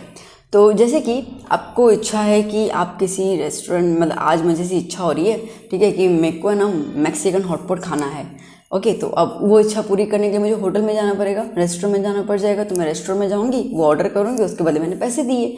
तो जो मेरी इच्छा थी, मेरा वांट था ना, मेरी ये मतलब मुझे था कि मुझे ये आज मैक्सिकन हॉटपॉट खाना है, तो वो वांट को सेटिस्फाई करने के लिए मुझे रेस्टोरेंट जाना पड़ गया, मैंने उसके लिए पैसा दिया। तो क्या हो गया, इकोनॉमिक एक्टिविटी, मतलब कि मैंने अपने नीड को सेटिस्फाई करने के लिए पैसा दिया। ठीक है, अब यहीं पे अगर आप मम्मी को बोलोगे मम्मी नूडल्स खाने की इच्छा हो रही है और मम्मी आपके घर पे बना के दे, तो that is not the economic activity, आपको मम्मी को पैसा नहीं दे रहे हो। ओके, फिर आ रहा है आपके पास कि moving watching a movie in a theatre. अब अगर आप मूवी देखने जाते हो तो टिकट खरीदते हो, इससे आपको आप क्यों जाते हो? ठीक है, सीधी बात है, थोड़ा एंटरटेनमेंट करने के लिए। ठीक है, तो एंटरटेनमेंट के लिए आप पैसा खर्च कर रहे हो, तो ये भी हो गया इकोनॉमिक एक्टिविटी। अब उसके बाद आता है वर्क इन ओन्स फार्म। ठीक है, अगर आप खुद के ही खेत में काम करते हो तो उससे क्या फ़ायदा है? तो देखो, अगर आप खुद के खेत में काम करते हो तो आप लेबर इनपुट कर रहे हो उसके अंदर। ठीक है, लेबर दे रहे हो, तो वहाँ से आपको जो भी फसल आएगी उसको बेच के आपको क्या मिलेगा, पैसा मिलेगा। तो वो भी कैसा हो जाएगा, बाद में पैसा मिलेगा, बट पैसा मिलेगा ना, that is also consider as a economic activity. अब अगर मेरे किचन में, ठीक है, मेरे किचन के वहाँ पे मेरा किचन गार्डन है और वहाँ पे अगर मैं ये सब करती हूँ, फल उगाती हूँ, टमाटो उगाती हूँ, ये उगाती हूँ, तो that is not the economy, क्योंकि वो तो मैं अपने किचन में कर रही हूँ, मैं उसी को यूज़ कर लूँगी, बेचूँगी थोड़ी बाहर मार्केट में। बात समझ में आई ना? ठीक है, अब अगर एक टीचर है जो स्कूल में काम कर रही है तो सर्विस प्रोवाइड कर रही है, तो उसके बदले उनको क्या मिल रही है बेटा, सैलरी मिल रही है। ठीक है, तो वो हो गया। अब वही टीचर अगर घर पे जाकर अपने बच्चे को पढ़ाएगी तो that is not the economic activity. ठीक है, काम तो वही कर रही है, टीचर पढ़ाने का ही काम कर रही है, स्कूल में भी वही काम कर रही है, घर पे भी वही काम कर रही है, बट स्कूल में उनको सैलरी मिल रही है, मतलब पैसों का लेन देन हुआ, जिसकी वजह से वो हो जाएगा इकोनॉमिक एक्टिविटी। और घर पे जो है वो बच्चे को पढ़ा रही है, तो बच्चा उसको फीस नहीं दे रहा, वो उसी का ही बच्चा है। ठीक है, तो इसके लिए वो हो जाएगा नॉन इकोनॉमिक एक्टिविटी। तो बहुत सारे टास्क ऐसे होते हैं जो दोनों में कंसिडर किए जाते हैं। ठीक है, तो अगर मम्मी आपके लिए खाना बनाती हैं तो वो हो जाएगा नॉन इकोनॉमिक। अगर मम्मी शेफ़ है बहुत अच्छी, ठीक है, और वो बाहर खाना बना के सेल आउट कर रही है, उनके वजह उनको पैसा मिल रहा है, तो that is the economic. I hope आप क्लियर हो गए ना। अब इकोनॉमिक एक्टिविटीज़ के लिए अगर हम इतना सब देखते हैं तो बेसिकली इसका मेन पॉइंट ये है, याद करना, कि यहाँ पर जो है वो दोनों साइड बेनिफिट है। ठीक है, मेन पॉइंट क्या है कि ये बेनिफिट है दोनों साइड। मेरी इच्छा, मतलब मुझे जो ज़रूरत थी वो मेरी ज़रूरत पूरी हो गई, उसके बदले मैंने पैसे दिए, तो सामने वाले को पैसा मिला, तो सामने वाले के लिए मॉनेटरी बेनिफिट हुआ, मेरे लिए जो मेरा नीड था वो सेटिस्फाई हो गया, तो वो बेनिफिट हो गया। तो ये आमने सामने दोनों का सेम होता है। Okay, farmer, teacher, lawyer, actor, ये सारे के सारे बट ऑब्वियसली इकोनॉमिक एक्टिविटी ही करते हैं। ओके, अब जैसे कि एग्जांपल है कि एक फार्मर जो है उसको गाड़ी खरीदनी है, मोटरसाइकिल खरीदनी है, तो उसके लिए उसको पैसा कमाना पड़ेगा। ओके, तो अब वो अपने फार्म में जाएगा, खेती वेती करेगा, प्रोडक्शन ग्रो करेगा, उसको फिर बायर को बेच देगा, वहाँ से उसको क्या मिलेगा, मनी मिलेगा। ठीक है, अब ये मनी जो है इसका यूज़ करके फार्मर जो है वो मोटरसाइकिल खरीदेगा। अब जिससे उसने मोटरसाइकिल खरीदी, जो सेलर होगा मोटरसाइकिल का, उसको पैसा देगा। ठीक है, तो अब यहाँ पे जो फार्मर की क्या थी इच्छा कि मुझे मोटरसाइकिल चाहिए, तो उसकी वो वांट सेटिस्फाई हुई, उसके बाद उसको पैसा देना पड़ गया। जिससे मोटरसाइकिल खरीदी उसको बेनिफिट क्या होगा कि इसको पैसा मिला। अब ये पैसे का क्या करेगा, ये पैसे का वो जो सेलर है वो अपनी इच्छा पूरी करने के लिए उस पैसे का यूज़ करेगा।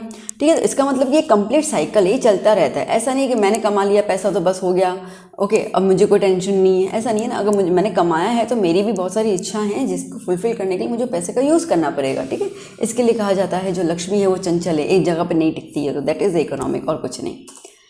बात करते हैं नॉन इकोनॉमिक एक्टिविटीज़ की। तो नॉन इकोनॉमिक एक्टिविटीज सीधी सी बात है वो सारी एक्टिविटीज जिसमें मॉनेटरी बेनिफिट नहीं होता है। ठीक है, जिसके अंदर कोई भी ऐसा ऑब्जेक्टिव नहीं होता है कि हमें पैसा कमाना है, तो that is non economic. Okay, mummy बच्चों को खाना खिलाती हैं, आपको खाना खिलाती है, तो वो उनका ऑब्जेक्टिव नहीं है मुझे पैसे मिलेंगे, यहाँ पे वो प्यार है, अफेक्शन है, ठीक है, आपके प्रति चिंता है, तो वो एक रहता है। ठीक है, सो यहाँ पर जैसे इकोनॉमिक एक्टिविटी में हम लोगों ने देखा कि बेनिफिट जो है वो दोनों तरफ मिलेगा, बेनिफिट दोनों तरफ आएगा, लेने वाले को भी देने वाले को भी। बट यहाँ पे ठीक है, यहाँ पर नॉन इकोनॉमिक बेनिफिट खाली एक इंसान को, मतलब एक तरफ ही होता है। जैसे कि मैं बात करती हूँ कि एक चैरिटेबल ट्रस्ट है, ठीक है, वो संडे को गरीबों को खाना खिलाने जाती है। ओके, तो अब ना वो जो खाना बनाने का जो कॉस्ट है उसको तो पड़ेगा ही पड़ेगा। ठीक है, रोटी बना दी, चावल बना दी, दाल, वॉट एवर जो वो खाना प्रिपेयर करवाएगी, तो नाना करके चलो अपन मानते हैं कि भाई 2000 जितने से खर्च कर लिए, अब वो खाना लेके जाएगी, ठीक है, वो जो ट्रस्ट है वो खाना लेके जाएगी, तो जिसमें लेके जाएगी पेट्रोल का खर्चा भी तो उसी को भरना पड़ेगा। फिर वहाँ पे गरीब बैठे हुए हैं और उनको खाना दे रही हैं, क्या गरीब उनको पैसे देंगे? वो वाला नहीं देने वाले, सीधी बात है। क्यों? क्योंकि ये तो चैरिटेबल है, ठीक है, तो गरीब उसको पैसा नहीं देगा, वो खाना खा के बैठ जाएगा। अब यहाँ पर बेनिफिट किसको हुआ? सिर्फ उन लोगों को जिनको खाना मिला, है ना। इसको बेनिफिट कुछ नहीं हुआ, क्योंकि उसको यहाँ पे कॉमर्स की बात हो रही है, ठीक है। ये मत बोलना कि जब हम दुआएं मिलेगी, अच्छा कर्म दुआएं, ये सारी मॉरल साइंस की पॉइंट्स हैं। हम यहाँ पे कॉमर्स की बात कर रहे हैं, ठीक है, सोशल साइंस की बात कर रहे हैं। तो इसके लिए बेनिफिट सिर्फ एक पार्टी को ही हुआ, दैट इज़ जिन लोगों को खाना मिल गया। ओके, उनकी नीड थी, काफ़ी टाइम से भूखे थे, उनकी नीड थी खाने की, तो उनकी वो ज़रूरत पूरी हो गई, तो उस पर ना उनको पैसा खर्च करना पड़ा और ना ही इन लोगों को पैसा मिला। तो these are the non economic activities. Clear हुआ ये? ठीक है, अब डिफरेंस देख लेते हैं बेटा जल्दी से अपन। तो इकोनॉमिक के अंदर जैसे हमने देखा कि इसका मेन ऑब्जेक्टिव है, इसका मेन पर्पस है इकोनॉमिक बेनिफिट। नॉन इकोनॉमिक के अंदर यहाँ पे जो पर्पस है वो इकोनॉमिक बेनिफिट नहीं होता है। ओके, विदाउट इसका ऑब्जेक्टिव रहेगा कि जो भी वांट है, ठीक है, वो सेटिस्फाई हो जाना और उसके बदले आप कोई ना कोई पैसा खर्च करते हो। और यहाँ पर ऐसी कोई एक्टिविटी नहीं होती, लाइक पैसा खर्च करने वाला ट्रांजैक्शन सिस्टम अगर बोलते तो वो नहीं होता, लेन देन नहीं होता यहाँ पे कुछ भी, जिसमें फार्मर, एक्टर, टीचर्स, ठीक है, जहाँ पे आपको पैसा देना पड़े वो सारी एक्टिविटीज़ इकोनॉमिक। जहाँ पैसा नहीं देना पड़े, चैरिटेबल ट्रस्ट, मम्मी का प्यार, मम्मी के हाथ के बना हुआ स्वादिष्ट खाना, ठीक है, पापा का प्यार, पापा आपको जो चाहते हो लेके दे देते हैं, उसके लिए आपसे कुछ लाइक मांगते नहीं है। ओके, पैसा नहीं मांगते हैं, बाकी तो बोलेंगे 80% लेके आएगा तो ही मोबाइल मिलेगा, तो दैट इज़ अ कंडीशन, ठीक है, वो कंडीशन तो अलग ही है। मैं यहाँ पे सिर्फ और सिर्फ बात कर रही हूँ पैसे को लेकर। चलिए, नाउ इकोनॉमिक्स जो है बेटा वो दो पार्ट में डिवाइड हो जाता है, माइक्रो इकोनॉमिक्स और मैक्रो इकोनॉमिक्स। अब ये क्या है भैया? देखो, माइक्रो और मैक्रो की बात करें तो एक इकोनॉमिस्ट थे, उन्होंने कहा कि हम ना एक ही थियोरी को इंडिविजुअल पर्सन के हिसाब से और नेशन के हिसाब से नहीं यूज़ कर सकते हैं, बिकॉज नेशन का जो परसेप्शन है वो अलग रहेगा, नज़रिया अलग रहेगा इकोनॉमी को लेकर, और एक इंडिविजुअल इंसान है उसका इकोनॉमी को लेकर नज़रिया अलग रहेगा। इसके लिए इकोनॉमी की थियोरीज और प्रिंसिपल्स भी अलग अलग होने चाहिए, और उनको अलग अलग करने के लिए इकोनॉमिक्स को डिवाइड कर लिया माइक्रो और मैक्रो के अंदर। ठीक है, तो हमारे पास दो टाइप के आ जाएंगे, माइक्रो और मैक्रो। चलिए अब देखते हैं माइक्रो ऑर्गेनिज्म कह रही हूँ, माइक्रो इकोनॉमिक्स क्या होता है। ओके, अब माइक्रो ऑर्गेनिज्म बेसिकली क्या होता है? छोटा ना, ठीक है, वो ऑर्गेनिज्म जो दिखता नहीं है। तो similarly micro economics is what? छोटा सा इकोनॉमिक्स। ठीक है, इसका मतलब ये है कि जो हम लोग पर्टिकुलर लोगों पे लगा दें, ठीक है, लाइक इंडिविजुअल लगा दिया, ग्रुप ऑफ द पीपल लगा दिया, अरे यहाँ तक कंपनी भी लगा दिया, बट वो कंपनी भी क्या होगी? माइक्रो, छोटे स्तर पे हम जिसकी बात करेंगे। ठीक है, तो micro is that mean extremely small. तो माइक्रो इकोनॉमिक्स जो है वो किसके लिए स्टडी करेगी? इंडिविजुअल के लिए, ग्रुप के लिए, या किसी कंपनी के लिए। ये क्या स्टडी करती है? ये रैशनल बिहेवियर स्टडी करती है ऑफ द इंडिविजुअल यूनिट्स। ठीक है, इंडिविजुअल यूनिट्स का बिहेवियर करती है इकोनॉमी को लेकर। इसका मतलब ये है कि स्मॉल लेवल पे माइक्रो इकोनॉमिक्स स्टडी करती है और एनालाइज करती है। इसका मतलब अगर मैं ये बोलूँ, ठीक है, जैसे कि एक लाइक यूनिवर्स, एक एरिया है जहाँ पे कॉलेजेस हैं बहुत सारे। ठीक है, तो जैसे अगर हम बात करते हैं लाइक कोटा, ठीक है, कोटा में आपको पता होगा कि बहुत सारे लाइक इंस्टीट्यूट्स हैं वहाँ पर, है ना। तो इतने सारे इंस्टीट्यूट्स हैं, तो वहाँ पे बच्चे काम करेंगे। अब बच्चे पढ़ने आएंगे तो वहाँ पे ज़रूरत क्या होगी? भाई बच्चों को रहने के लिए जगह चाहिए, पीजी बना देते हैं हम लोग। ठीक है, तो वहाँ वो वाला जो कोटा का जो मार्केट है, वहाँ पे क्या क्या बिजनेस चलेगा? पीजी चलेगा। ठीक है, वहाँ पे जेरोक्सी मशीन चलेगी, वहाँ पे चाय की टपरी चलेगी बहुत अच्छे से। ओके, वहाँ पे स्टेशनरी का जो है वो अच्छे चलेगा। दैट मीन्स कि इंडिविजुअल, अब वो भले हम लोगों ने बोला कि एक पूरा एरिया, बट वो एरिया भी एक इंडिविजुअल तरीके से काउंट होगा ना। मैंने कहा सिर्फ कोटा, तो कोटा जो शहर है खाली उसको अपन देख के चल रहे हैं, तो छोटे लेवल पे अपन काम कर रहे हैं। तो इस तरीके से इसको हम कहते हैं रैशनल बिहेवियर। रैशनल बिहेवियर मतलब कि स्पेसिफिक इंडिविजुअल बंदा, एक कंपनी या एक एरिया, वहाँ के लोगों की क्या डिमांड है, और उस डिमांड को, ठीक है, उसको सेटिस्फाई करने के लिए हम क्या कर सकते हैं, that is the micro economics. Okay, micro economics जो है वो एक प्रिंसिपल यूज़ करती है, इसको हम कहते हैं principle of मार्जिनलिज्म।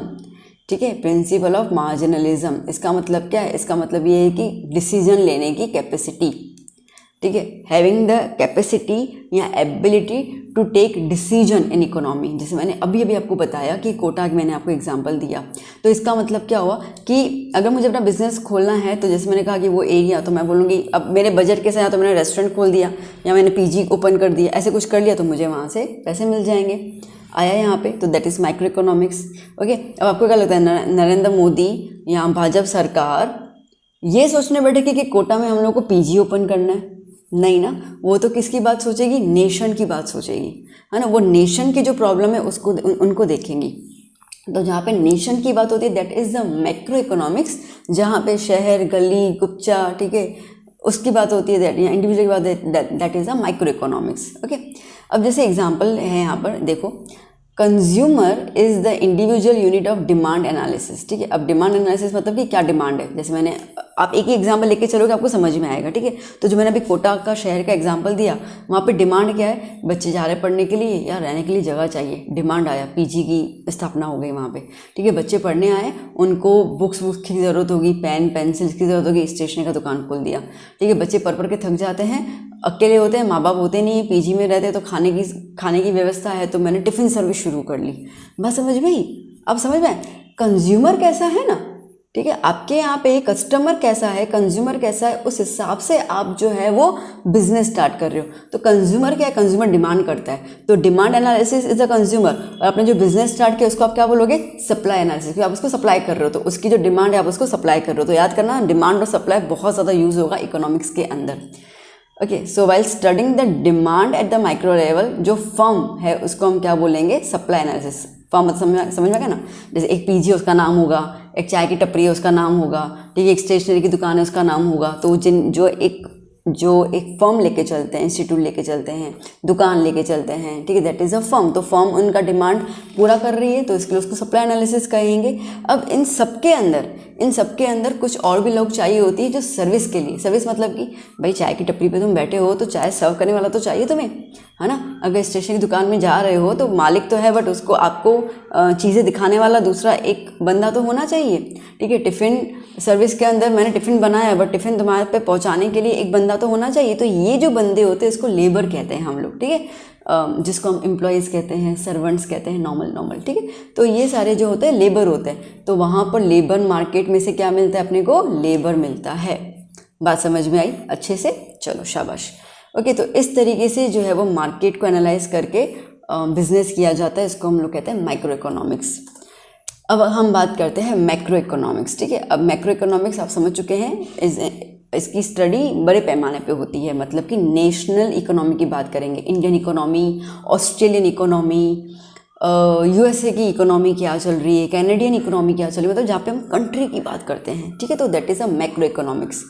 In this sense, macroeconomics studied issue which emerge from the economy of the entire nation। ठीक है, पूरे नेशन का इकोनॉमी कैसे जनरेट हो रहा है, उसका इम्पैक्ट क्या पड़ेगा उस नेशन पे, उसको हम कहते हैं मैक्रो इकोनॉमिक्स। जैसे कि नेशनल इनकम, ठीक है, हमें बटोबसी हर एक कंट्री को अगर डेवलप करना है तो उसको अपनी नेशनल इनकम को इंक्रीज करना पड़ेगा। तो वो अभी जैसे मैंने कहा गवर्नमेंट हमारी है, तो गवर्नमेंट जो वो नेशनल इनकम को देखेगी, वो फैक्टर्स को सॉल्व करेगी। अगर गरीबी ज़्यादा है तो पॉवर्टी हटाने के फैक्टर्स को देखेगी। ठीक है, अगर अनएम्प्लॉयमेंट ज़्यादा है तो जॉब अपॉर्चुनिटीज़ निकालेगी। तो ये सारी चीज़ें जो होती हैं ये बड़े पैमाने पर की जाती है। अब आप सोचो, क्या मैं पॉवर्टी हटा सकती हूँ? नहीं, ठीक है, because I am an individual. Okay, क्या मैं अनएम्प्लॉयमेंट का अपॉर्चुनिटीज खोल सकती हूँ? नहीं। ज़्यादा से ज़्यादा कितना होगा भाई, चलो एक कोचिंग ओपन कर लेते हैं, तो आपने 4 टीचर रख दी, दैट्स इट। 40 लाख लोगों के लिए मैं कुछ नहीं कर सकती। ये कौन कर सकता है? कंट्री। ठीक है, कंट्री में जो लीड कर रहा है, लीडर, वो कर सकता है। तो इसके लिए वो स्टडीज़ को हम मैक्रो में काउंट करते हैं। ओके बेटा, तो ये सारे के सारे फॉर्म होते हैं। अब ये चीज़ याद करना कि आप ये मत समझना कि मैक्रो इकोनॉमिक्स और माइक्रो इकोनॉमिक्स अलग अलग है, ये चीज़ मत समझना। क्योंकि कई बच्चों को अच्छा यार लाइक कंट्री के रेस्पेक्ट बात करने तो बहुत बड़ी बात है यार, वो तो अलग चीज़ हो जाएगी। ओके, फिर बहुत सारे बच्चे सवाल पूछते हैं मुझसे कि मैम दोनों में से बेस्ट कौन सा है, माइक्रो कि मैक्रो? दोनों बेस्ट है, सीधी सी बात है। ठीक है, क्यों? क्योंकि माइक्रो का लेवल अलग है और मैक्रो का लेवल अलग है, समझ रहे हो। जैसे कबीर जी ने ना एक चीज़ बोली थी कि जहाँ काम आवे तलवार, ओके, वहाँ सुई का कुछ काम नहीं है, और जहाँ सुई काम आती है वहाँ पे तलवार का कुछ काम नहीं है, ऐसा। ठीक है। तो जहाँ पे कपड़े सीने हैं वहाँ पे सुई का काम आएगा, जहाँ पे गर्दन काटनी है वहाँ पे तलवार का काम आएगा। ओके, तो वॉर में सुई नहीं चलेगी और सिलाई की मशीन में तलवार नहीं चलेगी। तो इसके हिसाब से जहाँ पे इंडिविजुअल स्टडी करनी है दैट इज़ माइक्रो इकोनॉमिक्स, और जहाँ पे नेशन की स्टडी करनी है दैट इज़ मैक्रो इकोनॉमिक्स।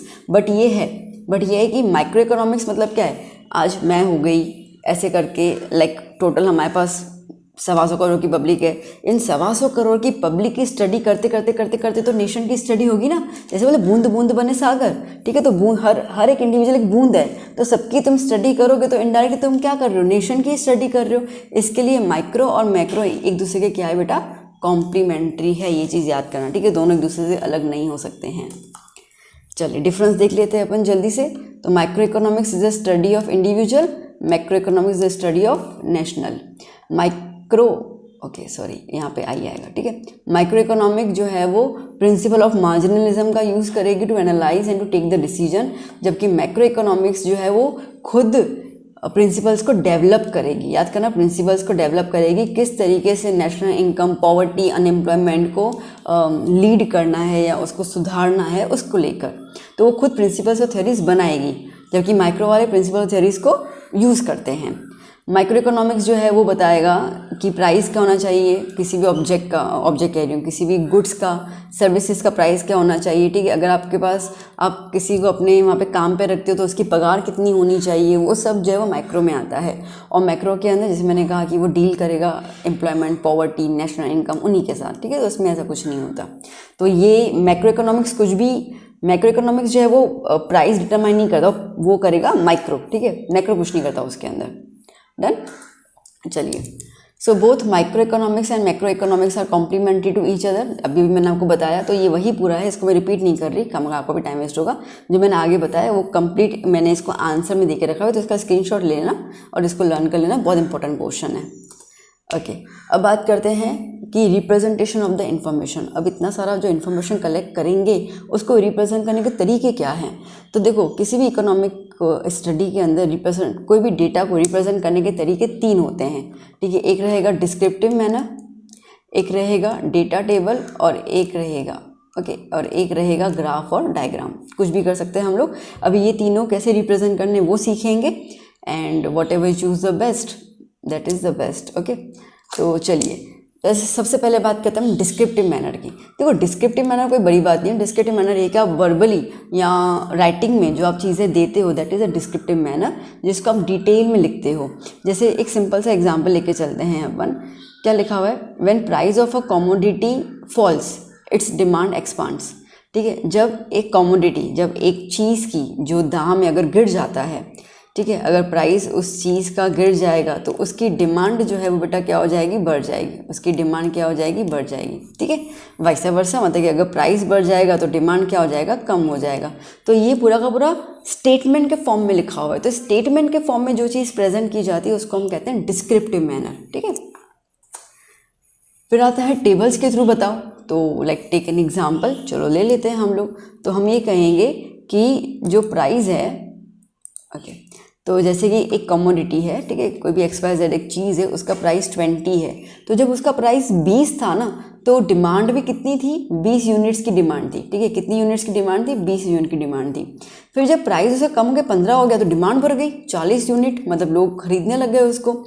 फिर अगर प्राइस 10 रुपये हो गया तो और डिमांड बढ़ गई, लोग बहुत ज़्यादा खरीद रहे हैं, 60 यूनिट की डिमांड हो गई। और अगर प्राइस 5 रुपये हो गई तो डिमांड और बढ़ गई, कितना, 80। समझ रहे हो, मतलब कि प्राइस गिरता जा रहा है, डिमांड बढ़ती जा रही है। अब इसको हमने टेबल के फॉर्म में बताया। इसके पहले हमने डिस्क्रिप्टिव मैनर सिर्फ स्टेटमेंट बोल दिया था, अब हम टेबल के फॉर्म में एग्जाम्पल लेकर समझा रहे हैं। तो इसको हम लोग कह रहे हैं थ्रू द टेबल्स, ठीक है। अब यही चीज़ अगर हम लोग करेंगे थ्रू द ग्राफ, तो देखो ये रहा ग्राफ। अब जैसे आप देख सकते हैं कि यहाँ पर डिमांड ऑफ यूनिट्स रखा हुआ है x एक्सिस पे और प्राइस रखा हुआ है y एक्सिस पे, ठीक है। तो 20 रुपये में 20 यूनिट का डिमांड था, ठीक है। फिर 15 रुपये में 40 यूनिट, ओके, 10 रुपये में 60 यूनिट्स और 5 रुपये में 80 यूनिट्स। और इन सबको ज्वाइन कर लिया तो आपको ये एक स्ट्रेट लाइन मिल गई। तो ये स्ट्रेट लाइन बता रही है कि जैसे जैसे प्राइस कम होता जा रहा है, ठीक है, डिमांड बढ़ता जा रहा है। ओके, तो अब ग्राफ के अंदर क्या है ना, ग्राफ के अंदर जिस तरीके से कि प्राइस है, वो प्राइस कहाँ पे रखा हुआ है, y एक्सिस पे, ठीक है, यहाँ पे गलती से एक्स लिख दिया मैंने। प्राइस कहाँ रखा हुआ है, वाई एक्सिस पे रखा हुआ है, और डिमांड कहाँ पे रखा हुआ है, एक्स एक्सिस पे रखा हुआ है। ठीक है, याद करना प्राइस हमेशा वाई एक्सिस पे आएगा और डिमांड हमेशा एक्स एक्सिस पे आएगा। तो ये जो कर्व बना, ठीक है, इट मीन्स कि यहाँ पर प्राइस फॉल हो रहा है। ओके, दैट मीन्स कि there is a fall of the price और there is an increase in the demand. ठीक है, तो इस तरीके से हम लोग डायग्राम्स, ग्राफ्स, इसके बेसिस पर भी हम एक्सप्लेन कर सकते हैं चीज़ों को, मतलब डेटा को जो भी आप कलेक्ट करते हो। तो 3 तरीके हो गए, डिस्क्रिप्टिव, ओके, टेबुलर फॉर्म, मतलब टेबल के फॉर्म में, और ये ग्राफ के फॉर्म में। ओके, चलिए अब सवाल आता है कि मैम आपने हमको ये करवाया, पर क्या इसका कोई यूज़ होता है, इसका कोई इंपॉर्टेंस है मार्केट में, इकोनॉमी में? तो हाँ, बहुत इंपॉर्टेंस है। तो आइए देख लेते हैं कि इसका इंपॉर्टेंस क्या है। फर्स्ट जो है, फर्स्ट स्टैटिकल इन्फॉर्मेशन, और वो क्या कह रहा है, स्टैटिकल इन्फॉर्मेशन सपोर्ट्स और कन्फर्म्स अ प्रिंसिपल। जो भी थ्योरीज, प्रिंसिपल्स, रूल्स बनाए जाते हैं बिजनेस को लेकर, स्टैटिकल इन्फॉर्मेशन जो है उसको सपोर्ट करता है, मतलब कि उसको कैसे अप्लाई करना है वो बताता है। जैसे कि हम बात करते हैं हम लोग कि अगर हमें कोई भी अप्रोच, आगे बहुत सारे अप्रोचेस आपको आएंगे, अगर कोई भी हम लोग को टेक्निक बिजनेस में अप्लाई करनी है तो उसके 2 फॉर्म्स हैं। पहला फॉर्म ये है जिसको हम कहते हैं फिलोसॉफी ऑफ इकोनॉमी। इसका मतलब क्या है, इसका मतलब है कि पहले ह्यूमन बिहेवियर को ऑब्जर्व करो। ठीक है, देखो कि उनको क्या चाहिए, ओके, उनकी डिमांड क्या है वो देखो, और फिर जो भी आपके पास प्रिंसिपल्स हैं, थ्योरीज हैं, प्रिंसिपल है इसका मतलब कि जो भी तुम्हारे दिमाग में पुला पक रहे हैं, ठीक है, उसको लो और वो अप्लाई करो। अप्लाई करने पे देखो कि तुमको उसका क्या रिजल्ट मिलता है। तो उसको हम कहते हैं साइंटिफिक टूल्स ऑफ इकोनॉमिक्स। ठीक है, जैसे कि देखो, एक सिंपल एग्जांपल बोलूँ मैं आपको कि एक कंपनी का नाम लेते हैं ब्लिंकिट। ठीक है, तो ब्लिंकिट जो है वो घर घर ग्रोसरी प्रोवाइड करती है ना, और 10 मिनट 15 मिनट में प्रोवाइड हो जाता है। ओके, बट अभी आपने देखा होगा कि वो हर जगह पे एप्लीकेबल नहीं है। कोई शहर होगा उसके कुछ इलाकों में ही ब्लिंकिट जो है वो एप्लीकेबल, बाकी नहीं है। क्यों ऐसा? क्योंकि देखो, ब्लिंकिट नया नया मार्केट में आ रहा है। ठीक है, अब नया नया आ रहा है तो वो इतने वास्ट तरीक़ों से अगर काम करेगा तो हो सकता है कि बिजनेस फेल होने के चांसेस हो जाए। ठीक है, इसको हम लोग कहते हैं पायलट स्टडी। पायलट स्टडीज़ का मतलब कि पहले कुछ ही इलाकों पे हम लोग काम करना शुरू करते हैं। ओके, तो अब पहला इसमें क्यों ब्लिंकिट का मैंने एग्जांपल क्यों दिया कि पहला ये है कि आजकल लोग बहुत ज़्यादा बिजी हैं। तो ऑलमोस्ट एक तो देखो न्यूक्लियर फैमिली है, मदर फादर 99% वर्किंग वाले ही होते हैं। तो इतनी फास्ट लाइफ है कि जिसकी वजह से टाइम मिलता नहीं है। तो कई बार ऐसा होता है कि यार कोई घर पे देने आ जाए तो मज़ा आ जाए। ठीक है, जोमेटो क्यों आया, जोमेटो व्हाटएवर, ठीक है, वो क्यों आया? वो भी इसके लिए आया कि इतने वर्किंग लोग होते हैं, उनके पास कई बार समय नहीं होता कि खाना बना पाए क्या, तो भाई चलो 10 मिनट के अंदर खाना हम लोग घर पे मंगवा लेते हैं, खाते हैं, है ना। तो ये सब चीज़ें, तो ह्यूमन बिहेवियर को उन्होंने देखा कि अभी के लोग बहुत ज़्यादा बिजी हो गए, उनका स्केड्यूल बहुत बिजी हो गया है। तो ये बिहेवियर हुआ। अब टूल्स क्या बना? टूल्स ये बनाए कि एक काम करते हैं, हम उनको ऑप्शन दे रहे हैं कि घर पे बैठ के तुम खाना मंगवा लो, भी तुम्हारे फेवरेट रेस्टोरेंट से, तुम्हें जाने की ज़रूरत नहीं है। तो रेस्टोरेंट की लिस्ट आ गई, ठीक है, प्राइस की लिस्ट आ गई। तुम्हें अगर किफ़ायती तरीके से जाना है तो प्राइस के हिसाब से जाओ, तुम्हें अगर फेवरेट रेस्टोरेंट के तरीके से जाना है तो वो मतलब they have given you the option. Okay, उस हिसाब से आप जोमेटो से चीज़ें मंगवा लेते हो। ठीक है, ब्लिंकिट घर पे बैठ के आपको 10 मिनट में ग्रोसरी डिलीवर कर ले रहा है। बट अभी जैसे मैंने कहा कि वो कुछ इलाकों में ही एक्टिव है, बाकी नहीं है। क्यों? क्योंकि अभी ये उसका इनिशियल स्टेज है, धीरे धीरे वो एक्सपांड होगा। तो ये होते हैं साइंटिफिक टूल्स। ठीक है, तो यहाँ पर जैसे कि देखो, अब business is all about the practical.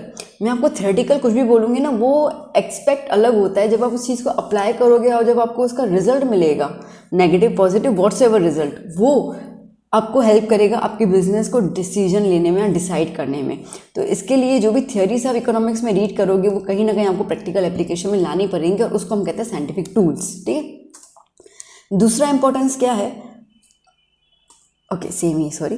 Okay, अब जैसे इन्होंने एग्जांपल दिया कि based on the economic study के हिसाब से थ्योरी स्टैब्लिश की जाती है। जैसे कि एक सिंपल सा एग्जांपल लिया कि रेन और एग्रीकल्चर का एक एग्जांपल लिया। क्या है रेन और एग्रीकल्चर एग्जांपल में कि भैया रेन अच्छी होगी तो एग्रीकल्चर भी अच्छा होगा। ठीक है, बारिश अच्छी गिरेगी इस साल तो फसल अच्छी होगी। इसका मतलब क्या हुआ? इसका मतलब कि बारिश जो है वो यहाँ पे रिलेशन बता रहे, कॉज और इफेक्ट का रिलेशन। बारिश जो है वो कॉज है, रीज़न है, उसका इफेक्ट क्या है? उसका इफेक्ट ये है कि एग्रीकल्चर अच्छा हो रहा है। ठीक है, तो ये कॉज एंड इफेक्ट का रिलेशनशिप, तो ये थियरी को हम क्या बोलते हैं? कॉज इफेक्ट रिलेशनशिप थियरी, ऐसे तो बहुत सारी थियरीज आती है, ये तो एक एग्जांपल दिया, ठीक है, ऐसे बहुत सारी थियरीज आती हैं। ओके, तो अब ये प्रैक्टिकली, जब प्रैक्टिकल बारिश गिरेगी, फसल अच्छी होगी तो हम बात कर सकते हैं, है ना, तब ये थियरी जो है वो प्रैक्टिकल मायने से इस्टेब्लिश होगी और उसका रिजल्ट अपने को देखने को मिलेगा। तो ये चीज़ रहती है। ओके, अब बात करते हैं second, give an idea about the changing in the trends of the economic parameters. अब चेंजिंग इन ट्रेंड्स का मतलब क्या होता है? चेंजिंग इन ट्रेंड्स, इसका मतलब ये है कि बिजनेस जैसे पहले चलता था ज़रूरी नहीं अभी सेम तरीके से चले, अभी बिजनेस के मायने बदल गए हैं, ठीक है, मार्केट बहुत ज़्यादा इवॉल्व हो गया है, लोग बहुत ज़्यादा अवेयर हो गए, जागरूक हो गए, तो इसके लिए इकोनॉमिक पैरामीटर्स भी अलग हो गए। आज से अगर आप 50 साल पहले देखो तो उस टाइम इंटरनेट नहीं था, ठीक है, उस टाइम इससे ऑनलाइन खरीदी नहीं हुआ करती थी, लोगों का कोई ना कोई शॉप फिक्स होता था, ठीक है, कि बस इसी दुकान पे चले जाओ काम हो जाएगा। अभी तो ऐसा है ही नहीं, अभी तो हम कहीं दुकान पे जाएंगे तो पहले तो ऑनलाइन उसका प्राइस चेक करेंगे, फिर दुकान पे जाएंगे वो भी 10 दुकानों पे जाएंगे, ऑनलाइन में भी हम 10 ऑनलाइन वेबसाइट्स को चेक करते हैं, ठीक है। इसका मतलब क्या है? पैरामीटर बदल गया है, ट्रेंड बदल गया है, चीज़ों को खरीदने का एक नज़रिया बदल गया है। तो यहाँ पे एग्जाम्पल में ऐसा है, we can know how sales revenue of a particular form is changing, ठीक है, सेल्स रेवेन्यू बदलेगा। अगर देखो आजकल आपने देखा होगा कि हाइब्रिड बिजनेस बहुत हो गया है, ठीक है, आप इंस्टाग्राम खोल दो, ये खोल दो, उन सब पे आपको बहुत सारे लोग अपने प्रोडक्ट्स को सेल करते हुए नज़र आते हैं। ओके, स्पेशली वो जो थी ना लुकिंग लाइक अ वाओ वाली जो लेडी थी, okay, so beautiful and all that, जो बोल रही थी, तो बेसिकली वो क्या कर रही थी, वो अपने सामान को इंस्टाग्राम पे बेच रही थी, ठीक है। अब बट ऑब्वियसली उसका ऑफलाइन स्टोर भी होगा और ऑनलाइन स्टोर भी हो गया, तो दो तरीके से वो कस्टमर्स को अट्रैक्ट कर रही है, तो उसके सेल्स रेवेन्यू में चेंज आएगा कि नहीं आएगा? बेशक आएगा, ठीक है। फिर बात करते हैं trends of employment in a nation. Okay, अब नेशन के अंदर एम्प्लॉयमेंट के भी तरीके अलग अलग हो गए। पहले नौकरी दी जाती थी भाई टीचर की, प्यून की, ठीक है, डॉक्टर हुआ तो उसका वो अपना रहेगा, नॉर्मल नौकरियाँ होती थी। अब नौकरियों के भी मायने बदल गए, डिजिटल मार्केटिंग के लिए चाहिए कंटेंट क्रिएटर चाहिए, समझ रहे हो, ये एक जॉब प्रोफाइल आ गई है, content creator, okay, video editor, है ना, तो ये डिजिटल मार्केटर, तो ये सब चीज़ें जो है ये अभी नए तरीके का एम्प्लॉयमेंट दे रहे हैं, तो ये भी ट्रेंड चेंज हुआ है। ओके, इसके लिए अभी नए नए स्टडीज़ कोर्सेस आ गए हैं। फिर बात करते हैं हम लोग trends of production in different sectors. देखो अलग अलग सेक्टर्स के अलग अलग प्रोडक्शन होता है, ठीक है, जैसे कि अभी हम कह रहे हैं कि जोमेटो, ब्लिंकिट, ये वो, तो अभी है ना एक एम्प्लॉयमेंट फॉर्म आ गया है जिसको हम लोग लाइक ट्रांसपोर्टेशन ना, सर्विस सेक्टर ज़्यादा आ गया है, तो सर्विस सेक्टर के हिसाब से ट्रांसपोर्टेशन ज़्यादा हो गया है। डिलीवरी बॉयज़ आ गए हैं जो आपके घर पे डिलीवरी करके जाते हैं। अब उनको गूगल की ज़रूरत है, मैप की ज़रूरत है, उनको थोड़ी दिमाग में पूरा रास्ता पता होगा, वो मैप का यूज़ करते हैं। तो ऑटोमोबाइल्स कंपनियों ने क्या किया, टू व्हीलर कंपनियों ने क्या किया, उनको डिजिटल क्या बोलते हैं, पहले एनालॉग होता था मीटर का, अभी डिजिटल स्क्रीन दे दी उसके ऊपर, ठीक है, जो आपका स्टीयरिंग होता है उसके ऊपर, ताकि वो इजीली अपने गूगल मैप के थ्रू अपनी टारगेट डेस्टिनेशन एरिया पे पहुंच सकते हैं। दैट मीन्स क्या हुआ कि क्या ट्रेंड चल रहा था उसके बेसिस पे जो प्रोडक्शन सेक्टर्स हैं, ठीक है, जो चीज़ें बना रहे हैं वो भी अपना बनाने का तरीका जो है वो बदल देते हैं। ओके, तो इस तरीके से पैटर्न्स जो है वो चेंज होते हैं, और ये पॉलिसीज़ को अप्लाई करते हो तो ये पॉलिसीज़ जो है वो गवर्नमेंट को, या ये सब पैरामीटर्स से गवर्नमेंट जो है कई बार पॉलिटिकल इकोनॉमिकल डिसीजन ले लेती है। फिर थर्ड बात करते हैं, third is to make the comparative study easy, ठीक है। अब ना कंपैरिजन करना थोड़ा आसान हो गया है। कंपैरिजन करना, जैसे कि हम बात करते हैं कि डिफरेंट टाइम पीरियड्स ले लो, डिफरेंट रीजन्स ले लो अक्रॉस द नेशन। अब जैसे कि अगर हम कंपेयर करें इंडिया की नेशनल इकोनॉमी 1951 और 2015 में, आप खुद सोचिए बहुत ज़्यादा बदलाव हुआ होगा, सीधी सी बात है। 1951 और अगर हम बात करते हैं 2015, ओके, इतने लंबे पीरियड में, बट ऑब्वियसली लोगों के ट्रेंड्स बदल गए, ओके, तरीका काम करने का बदल गया। तो इससे हम लोग क्या करेंगे, हम लोग इंडिया की इकोनॉमी को कंपेयर करेंगे, तो इसको हम कहेंगे मैक्रो इकोनॉमिक स्टडी, ठीक है। और अगर हम इंडिविजुअल तरीके से बात करते हैं तो उसको हम कहेंगे माइक्रो इकोनॉमिक, ठीक है। अब इंडिया को कंपेयर किससे करोगे, तो इंडिया को कंपेयर करोगे या तो उसी के ही ईयर से, या तो फिर 2015 में इंडिया का क्या इनकम था और उसी 2015 में चाइना, यूएसए, रशिया, इनका क्या इनकम था वो देखो, तो पता चलेगा अपनी कंट्री उनसे कितनी ऊपर और नीचे है ना। आई बात समझ में? तो इस तरीके के कंपेरेटिव स्टडी ईजी हो जाते हैं। फिर बात करते हैं precise presentation of the facts, ठीक है। ये जो भी आपके पास फैक्ट्स है, जो भी आपके पास डेटा अवेलेबल हुआ है, उसको आप बहुत प्रिसाइज तरीके से प्रेजेंट कर सकते हो। जैसे आपने देखा टेबल फॉर्म, ठीक है, बहुत सिंपल तरीके से आपने प्रेजेंट कर लिया। ग्राफ बहुत सिंपल, तो आपको बैठ के ना स्पीच देने की ज़रूरत नहीं है, भाषण देने की ज़रूरत नहीं है। आपने टेबल फॉर्म में दे दिया, सामने वाला बंदा टेबल देख के समझ जाएगा कि आप क्या बोलना चाह रहे हो, ठीक है। टेबुलर फॉर्म ग्राफ के थ्रू समझ जाएगा कि डिक्लाइन हो रहा है, इंक्लाइन हो रहा है, ठीक है, फ्लक्चुएट हो रहा है, कितना हो रहा है, तो वो पैरामीटर्स जो है वो इजीली पता चल जाएंगे, ठीक है। इन्फ्लेशन हो गया, एग्रीकल्चर प्रोडक्शन हो गया, हर एक चीज़ क्लियरली जो है वो पिक्चर बताएगी regarding the trend and the comparison आ जाएगा उसके अंदर। तो एक जो लेमन इंसान है, एक जो आम इंसान है, आम आदमी है, उसके लिए समझना काफ़ी बेटर हो जाता है, ईजी हो जाता है। अब जब आप ये डेटास बनाते हो तो आपको कुछ पॉइंट्स दिमाग में रखनी पड़ती हैं। क्या है? सबसे पहला सोर्स ऑफ इन्फॉर्मेशन, ठीक है, मतलब कि जहाँ से आपने इन्फॉर्मेशन कलेक्ट की है वो सोर्स ऑथेंटिक होना चाहिए, ठीक है। न्यूज़पेपर में लिखा जाता है ना, लाइक कुछ भी न्यूज़पेपर में हेडिंग आ गई और नीचे लिखा जाता है सोर्सेज या एनोनिमस, ठीक है, सूत्रों के अनुसार। तो ये जो सूत्र होते हैं ना, ये सूत्र आपके ऑथेंटिक होने चाहिए। जैसे अगर मैं ये बोलूँ कि इंडिया में लिटरेसी रेट इंक्रीज़ हुआ कि डिक्रीज़ हुआ, तो उसके लिए मैं इंडिया की वेबसाइट पे जाऊँगी, ओके, ऑफिशियल वेबसाइट पे, वहाँ पे लिटरेसी रेट का पूरा डेटा चेक करूँगी मैं, तो दैट इज़ द ऑथेंटिकल फॉर्म। आई बस समझ में। अगर मुझे इकोनॉमिक सर्वे इंडिया का करना है तो उसके लिए जो मैं डेटा कलेक्ट करना पड़ेगा, मैं कलेक्ट करूँगी from the central statistical organisation, क्योंकि ये ऑथेंटिक है, तो यहाँ से मुझे जो भी डेटा मिलेगा वो बिल्कुल एक्यूरेट मिलेगा, मनगढ़ंत डेटा नहीं मिलेगा, ठीक है। अगर एक वर्ल्ड डेवलपमेंट रिपोर्ट तैयार करनी है तो उसके लिए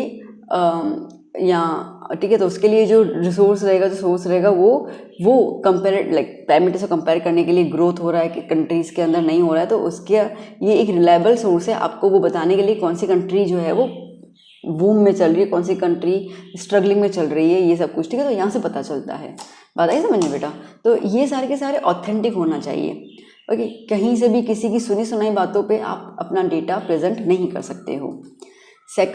सेकंड कि जब आप इसको ग्राफ में रिप्रेजेंट करोगे ना, तो आपको क्लियर आइडिया होना चाहिए कि डिपेंडेंट वेरिएबल कौन सा है और इंडिपेंडेंट वेरिएबल कौन सा है।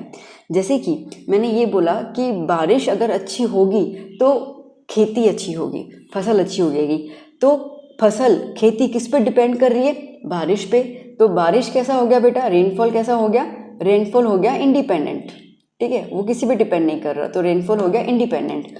और डिपेंडेंट क्या हो गया? एग्रीकल्चर। तो एग्रीकल्चर जो है वो डिपेंड कर रहा है, ठीक है, एग्रीकल्चर जो है वो डिपेंड कर रहा है किस पे? रेनफॉल के ऊपर। इतना पॉइंट क्लियर हुआ। दूसरी पॉइंट, जो भी इंडिपेंडेंट वेरिएबल होता है उसको हमेशा हम लोग लिखते हैं एक्स एक्सिस पे, ठीक है। जो भी इंडिपेंडेंट वेरिएबल होता है, देखो, independent variable return on the x axis, okay, और dependent variable return on the y axis. Clear हुआ।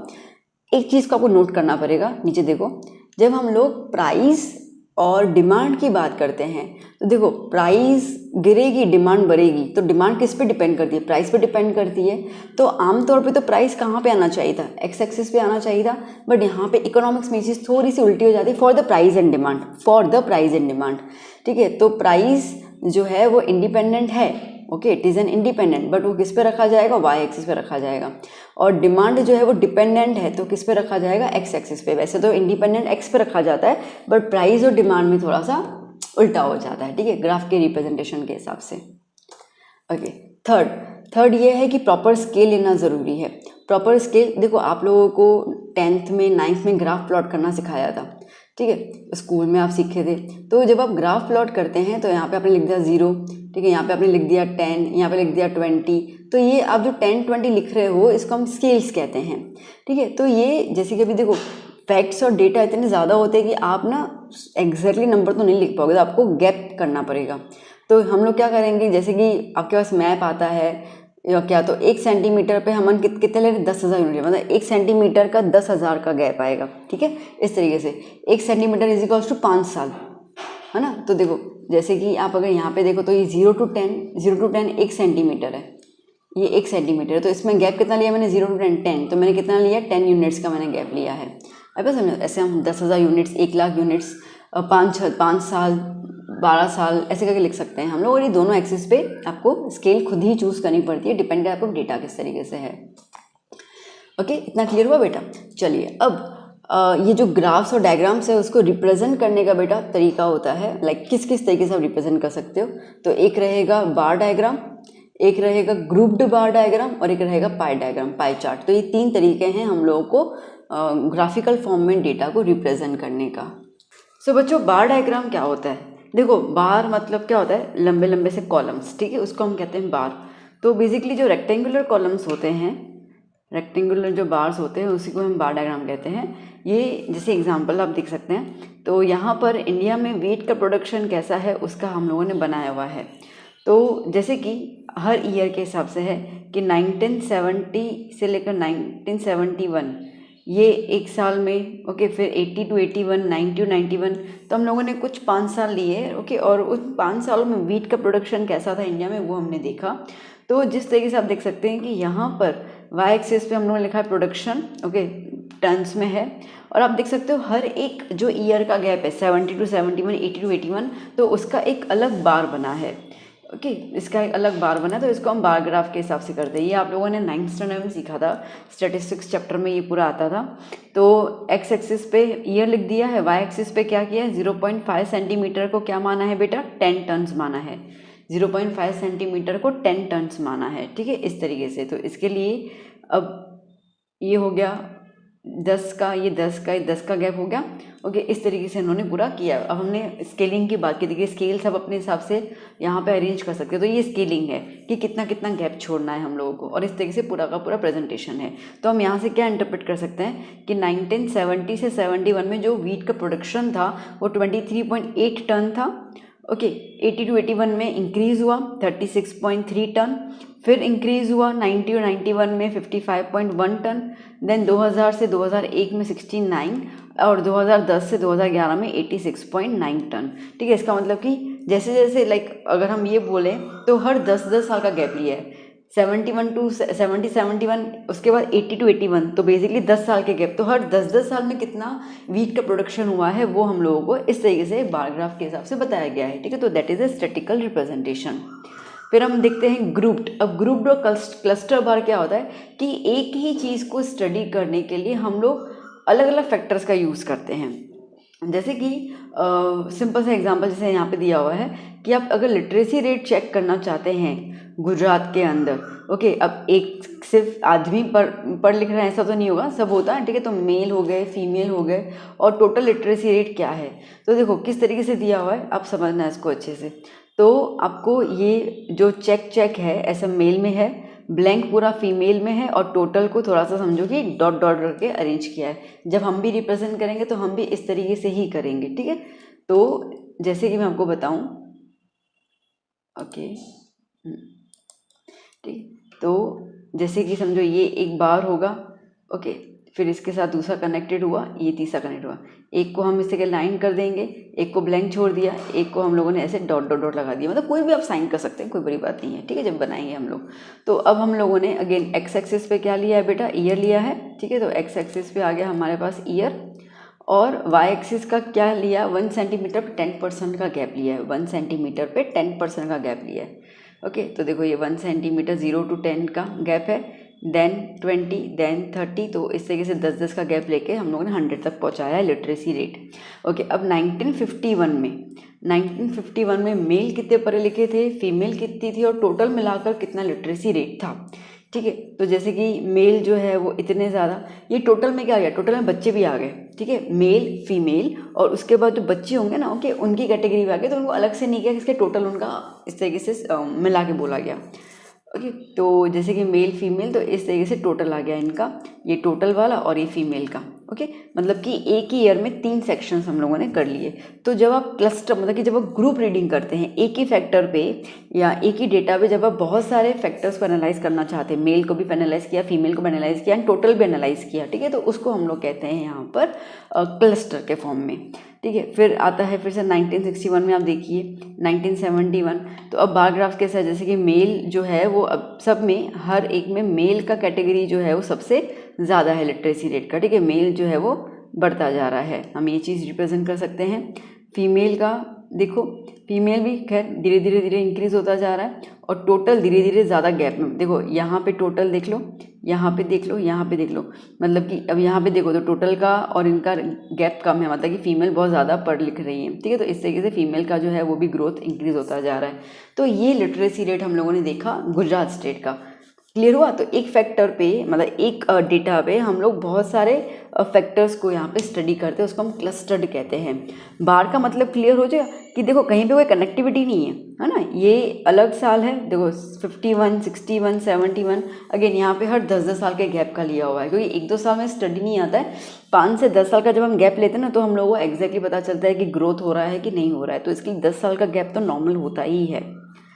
आपको पता होगा सेंसस बोलते हैं, ठीक है। तो हर 10 साल के हिसाब से एक सेंसस निकलता है, ऐसे स्टडीज़ निकलती हैं। और ये सोर्स ऑथेंटिक है, मतलब ऐसे नहीं सिर्फ हम लोगों ने एग्जाम्पल के थ्रू बोल दिया, एक्चुअली ये सोर्स जो है वो गुजरात वेबसाइट से ही लिया गया है।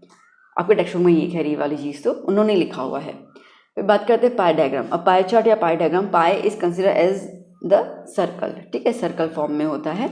अब जैसे कि यहाँ पे आप अलग अलग सेक्टर को स्टडी करना चाहो तो जैसे कि हम बात करते हैं कि एग्रीकल्चर का, सर्विस सेक्टर का, agriculture is a primary sector, थोड़ा बहुत 10th का ऐसे से याद कर लो।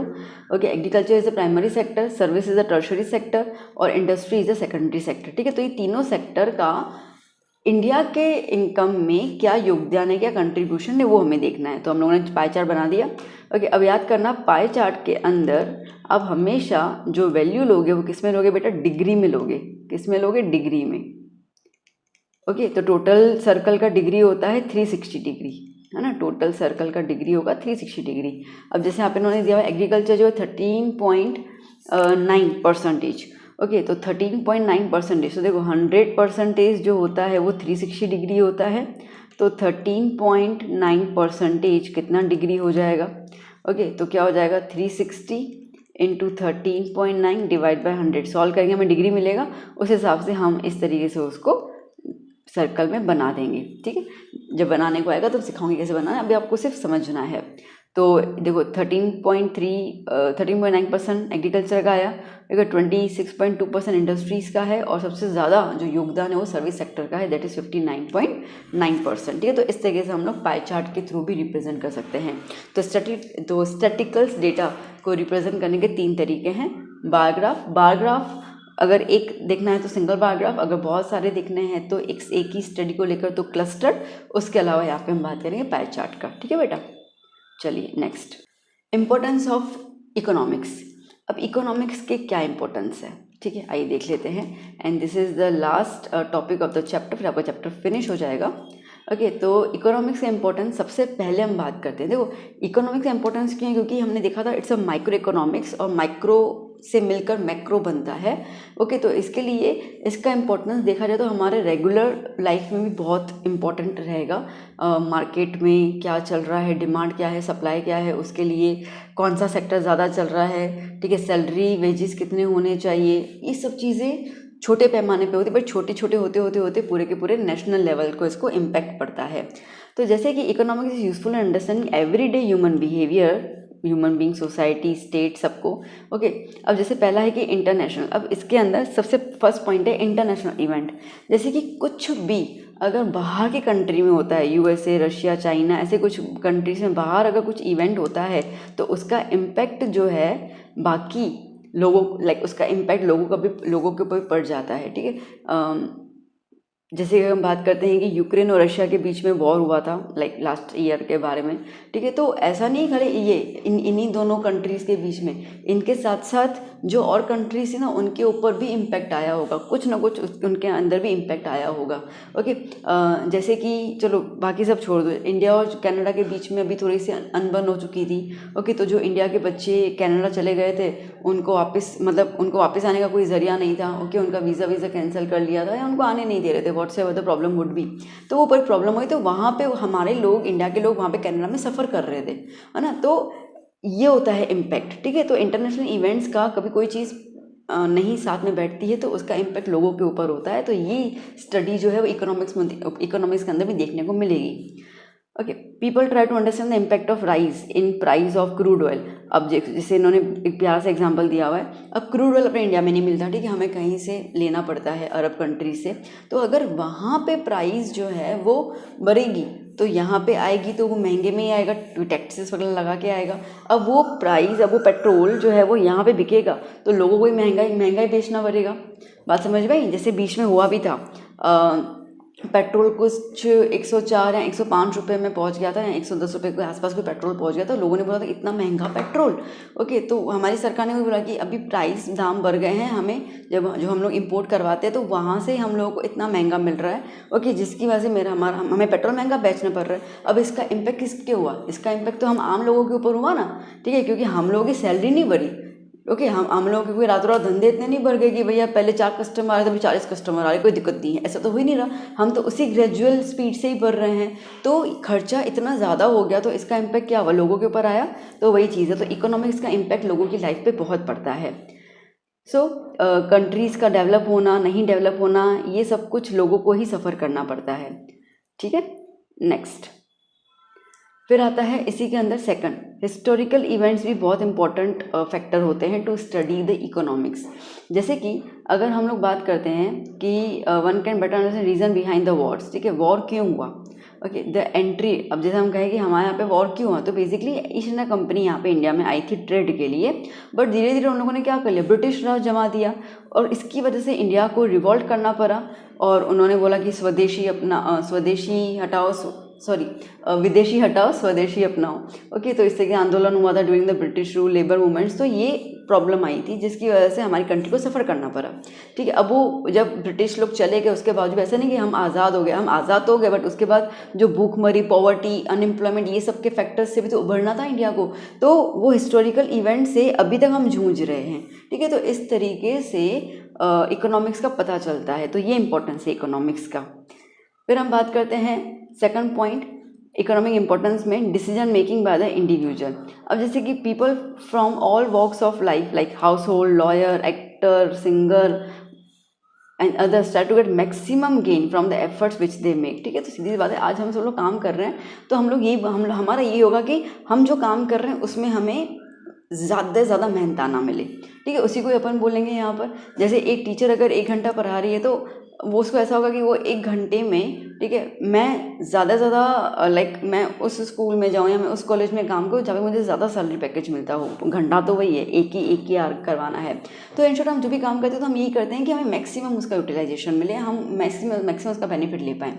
Then try to manage the time, ठीक है। फिर उसके लिए हमें टाइम मैनेज करना, हमें रिसोर्सेज मैनेज करना, रिसोर्सेज का ऑप्टिमम यूज़ करना, ये सब जो है वो इकोनॉमिक डिसीजन ही है, ठीक है, जो हम लोगों को बेस्ट रिटर्न्स दे पाते हैं। ओके, एक डॉक्टर होता है, सिर्फ आपके कंसल्टेंट फ़ी उस डॉक्टर की 500 रुपये होती है, सिर्फ कंसल्ट कर रहा है और कुछ भी नहीं, ठीक है। आप जा रहे हो, बैठ रहे हो, थोड़ा बहुत आपको चेक करेगा, 500 रुपये आपको देने आने, उस 500 रुपये में आपको कोई मेडिसिन नहीं देगा, मेडिसिन आपको बाहर मेडिकल से लेनी पड़ जाएगी। तो क्या हुआ, उनके उस टाइम का पैसा उन्होंने लिया है, तो ये इकोनॉमिक इंपॉर्टेंस है। बट ये कब हुआ, जब उनको एक्सपीरियंस हुआ होगा, जब मार्केट में वैल्यू उनकी ज़्यादा हो गई होगी, डिमांड ज़्यादा हो गई, तब उन्होंने ये चीज़ किया। ये होता है डिसीजन लेना, ठीक है। फिर हम बात करते हैं अंडरस्टैंडिंग द गवर्नमेंट पॉलिसीज़। अब गवर्नमेंट पॉलिसीज़ के हिसाब से, जैसे कि knowledge of economics is extremely useful to understand.